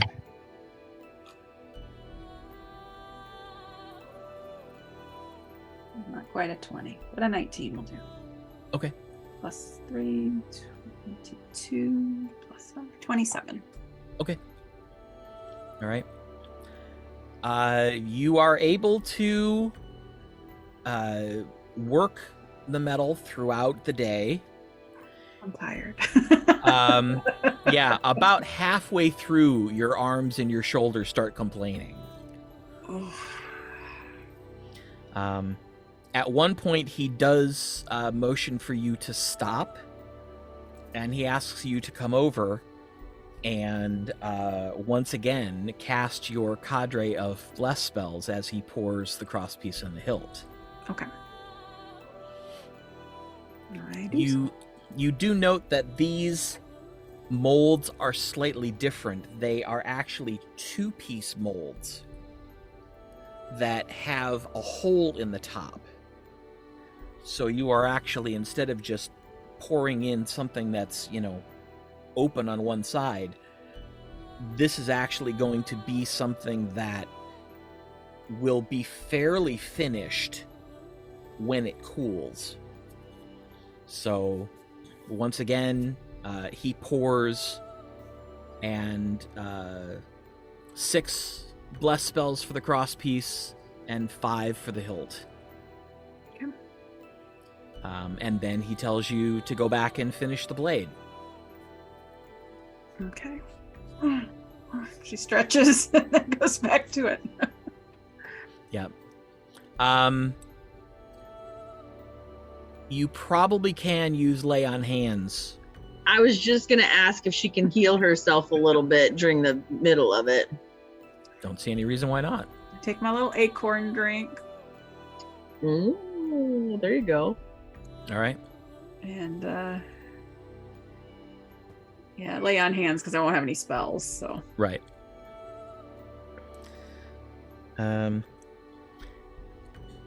At one point, he motions for you to stop, and you see an acolyte in the colors of Terrora walking over with something in their hands covered in a cloth. He brings it over and sits it down on the workbench and bows to you, and then turns and walks away. And Durald says, "It's food. You're gonna need it. So eat up and get back to the blade." do you have lunch? Ah, I'll share. food's for you. She eats. All right. And then Goes back to it. you have absolutely no sense of time down here. You couldn't say how long you've been working on this. You just know that even with lay on hands, you are sore. And after a while,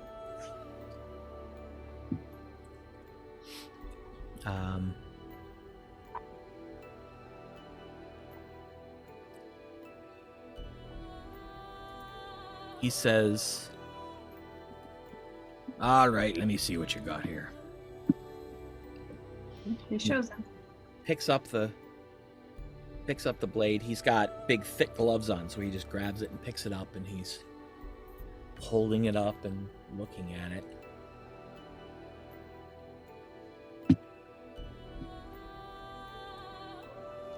I don't say this often, especially not to one of you talls, but if you ever decide you're tired of being up there, you're welcome to come down here and work. Well, This is really good. thank you. Give all the credit to your instruction and Terrora's guidance. And he then says that it's time to sharpen the blade. And he pulls out a file in a glittering black metal that you've never seen before. What's this made of? This is adamantine. Here you go. Smooth and even. Make sure it's the same all the way down the other side. And make sure that the point is even on both sides. All right. And while you're doing that, he starts. He actually has another adamantine tool. It's a small handsaw that has a thin adamantine blade on it, and he knocks the hilt and the crosspiece out, and you see that there are little nubs of mithril from where it was poured, and he immediately clamps it down and then takes the hacksaw and starts sawing through it, and you see the muscles in his arm just bulge up with the pressure that he's putting on this, and it looks like it's going to take a little while, even with an adamantine saw blade. This isn't easy. After you work on the blade for about another hour, he finishes up the other one. When he comes to inspect the blade, he's satisfied. He takes the file and files smooth the nubs that he was cutting off, and then says, "All right, last step." He takes the hilt and sets the crosspiece on it, and it sticks up just a little bit through the crosspiece. And you see that there's a slit in it. And he says, "I'm gonna fit the blade in this. As I do," sits the blade down, reaches under the counter, and hands you a scroll. Okay, take it.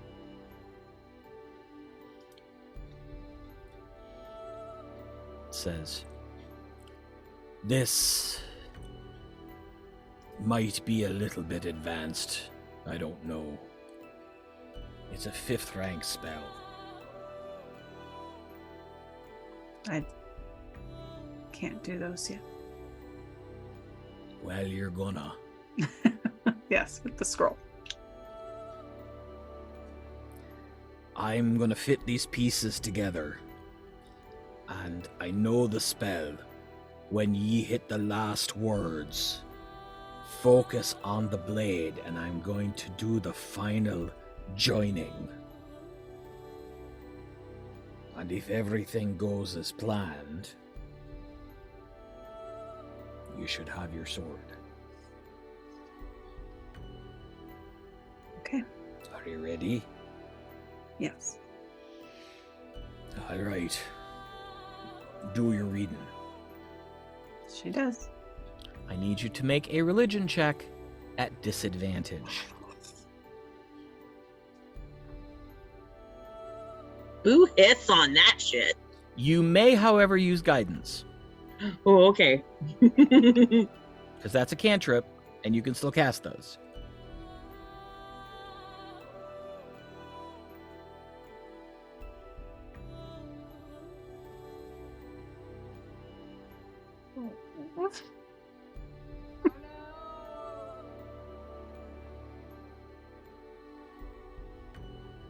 Ten. Really? I rolled a 20 and a 1. Oof. You complete the spell, and he pushes the blade down.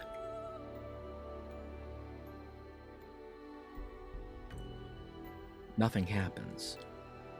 And he pulls the blade back out. Do I need to read it again? It didn't feel right.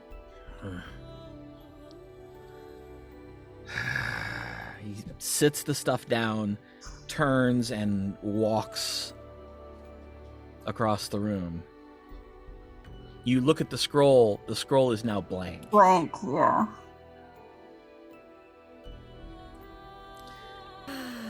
Zutolor. About 10 minutes later, he comes back with another scroll.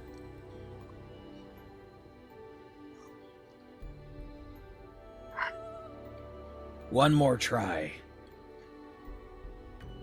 But you better get this one right.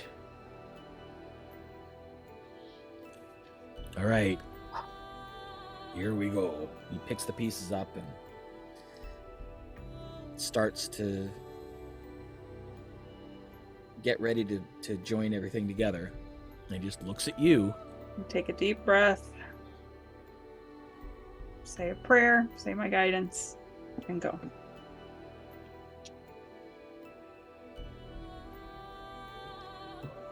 No, that's better. Much, much better. They're the same roll. Ah. 2 19s. That will be with guidance, 26. He slams the blade into the hilt and as you complete the spell, and there is a blinding flash. Yeah, that definitely didn't happen the first time. And when your vision comes back, you see him standing there holding the blade in 2 hands. And you cannot see anywhere that would suggest this was not forged from a single piece of mithril. Ooh. And you now see on the crossbar the sigil of Terrora. And he holds it out at arm's length, closes his eyes and mutters something, and then opens his eyes, takes the blade, and presents it to you. Got tears.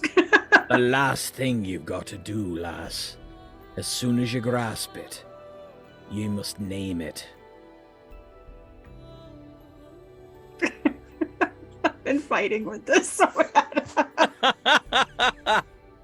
And we'll find out next week.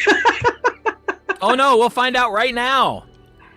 Oh, I have 2, but they're both so cheesy. Which one makes you happiest? It's really cheesy, though. But does it make you happy? Kind of, because I'm No? cheesy. So I did, look, I've actually been thinking about this. So I had 3, but I got rid of 1. And so I think, even though it's really a stupid name, but it's my name, so it doesn't matter. So because of the Heart Temple, and that we're mithril dragons, and then it's made of mithril, so it will be Mithril Heart. And as you say that, as you take it from him, you feel the handle pulse. And you suddenly feel that you are holding an extension of Terrora's love.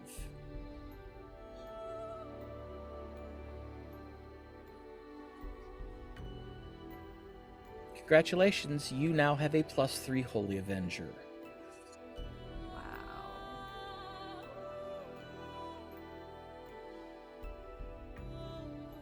Woo! Thank you. Lass, it was a pleasure. I wasn't kidding when I say, if you ever want to do this again, come find me. I'll sponsor you. I appreciate that. I have not figured out what my retirement plans are yet. Well, here's hoping you live to have to figure it out. Thank you. And I slowly walk back to the Okay.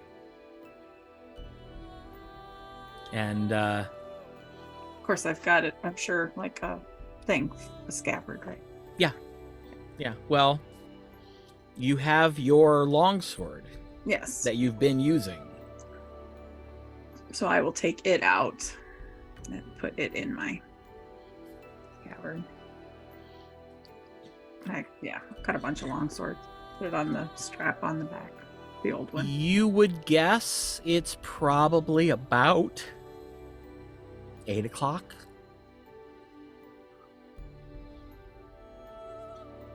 You've been down there working for 14 hours.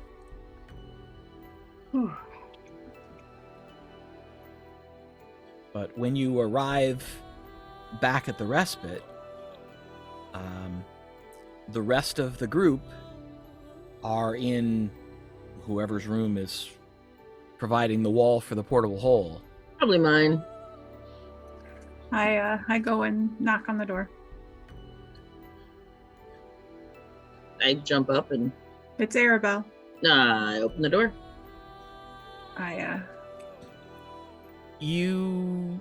Aribell is again covered in soot. It's how she looks under the soot that's interesting. She's exhausted. It's clear that she's absolutely exhausted, and yet she's glowing with an inner radiance that you've never seen before. Is the portable hole still open? It is. I point over to where everybody's sitting on the floor making piles. Yeah. Still is. I hand her. Let's see. I have.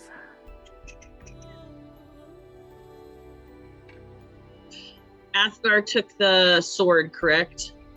The short sword, yes. Okay, I'm gonna take it out of my thing here and delete it. Guess that one's probably the one. I hand her a sword.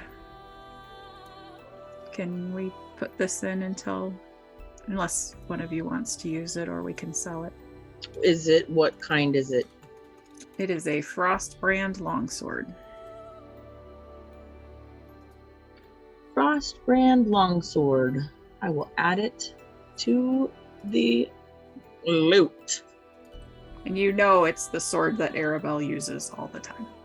Yes, I am about to ask her. Why are we putting it away? Athgarr is looking intently. I don't need it anymore. So you take it, right? I'm taking it and it's holding it in my hands and I'm saying, why don't we need this anymore? And then since now that I have a hand free, she will pull out her new sword. Ooh. It is a beautiful, unblemished, shining silver mithril longsword. Oh my goodness, that is one of the prettiest things I've ever seen in my entire life. Is this what you've been making? Yes. Yes. I took the Woo-hoo! job offer. Evidently, I did well. Well, anyone can look at the sword and see that. Well, Yes. I mean, I didn't do it by myself. Well done. I need to- Congratulations. I know it's a big thing in your Tauroran and stuff to be gifted a fancy sword. Yes. Bath, sleep, and attunement. All right. Exciting. Have you eaten? Yes, someone brought me some food. How long ago? I don't know. Okay. Probably 6 or 7 hours ago. I About should probably eat again. While you go bath, we'll grab you some food. not much because I want to go to bed. Yes, a sandwich or something. A little something Perhaps. just to tide you over. Perhaps some soup. Perhaps some soup and a sandwich. Thank you. I run downstairs to see if they have anything. Oh yeah. Oh. Unboto will make whatever you need. Climb I in wanna- a hot bath and I don't come out. Oh, you just More than an hour, we're going to come in and out. She's asleep in the bathtub.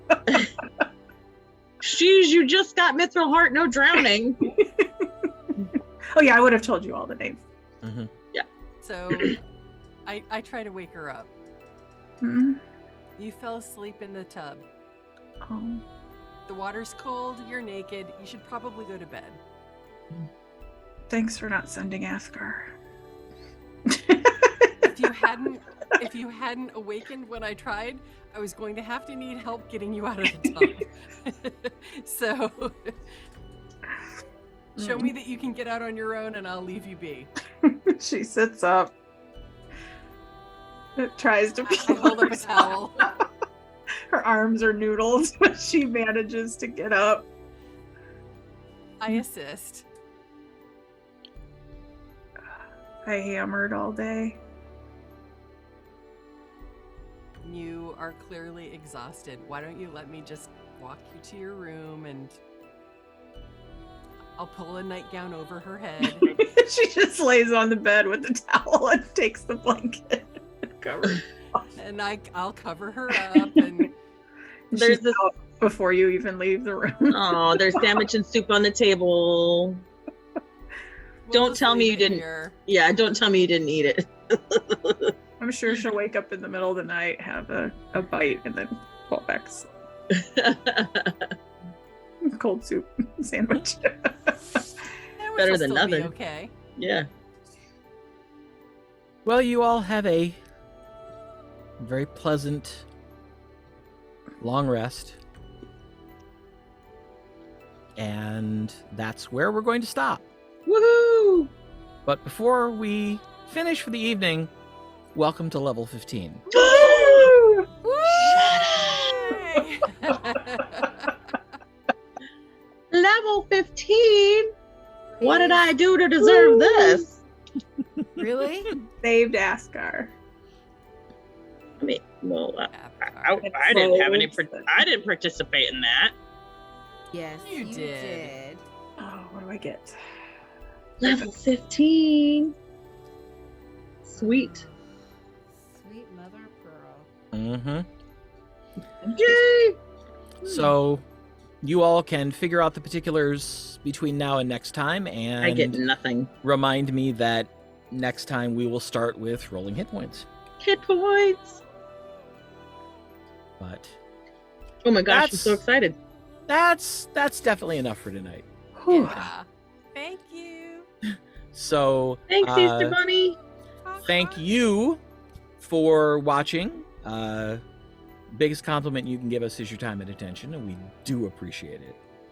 So we'll be back next Tuesday night, 7:30 p.m. here on Twitch, and the episode will, as always, be up on YouTube the following Monday morning. So be well until we speak again, and hopefully we'll be able to invite you back next Tuesday and welcome you once again to the lands of Aecathan.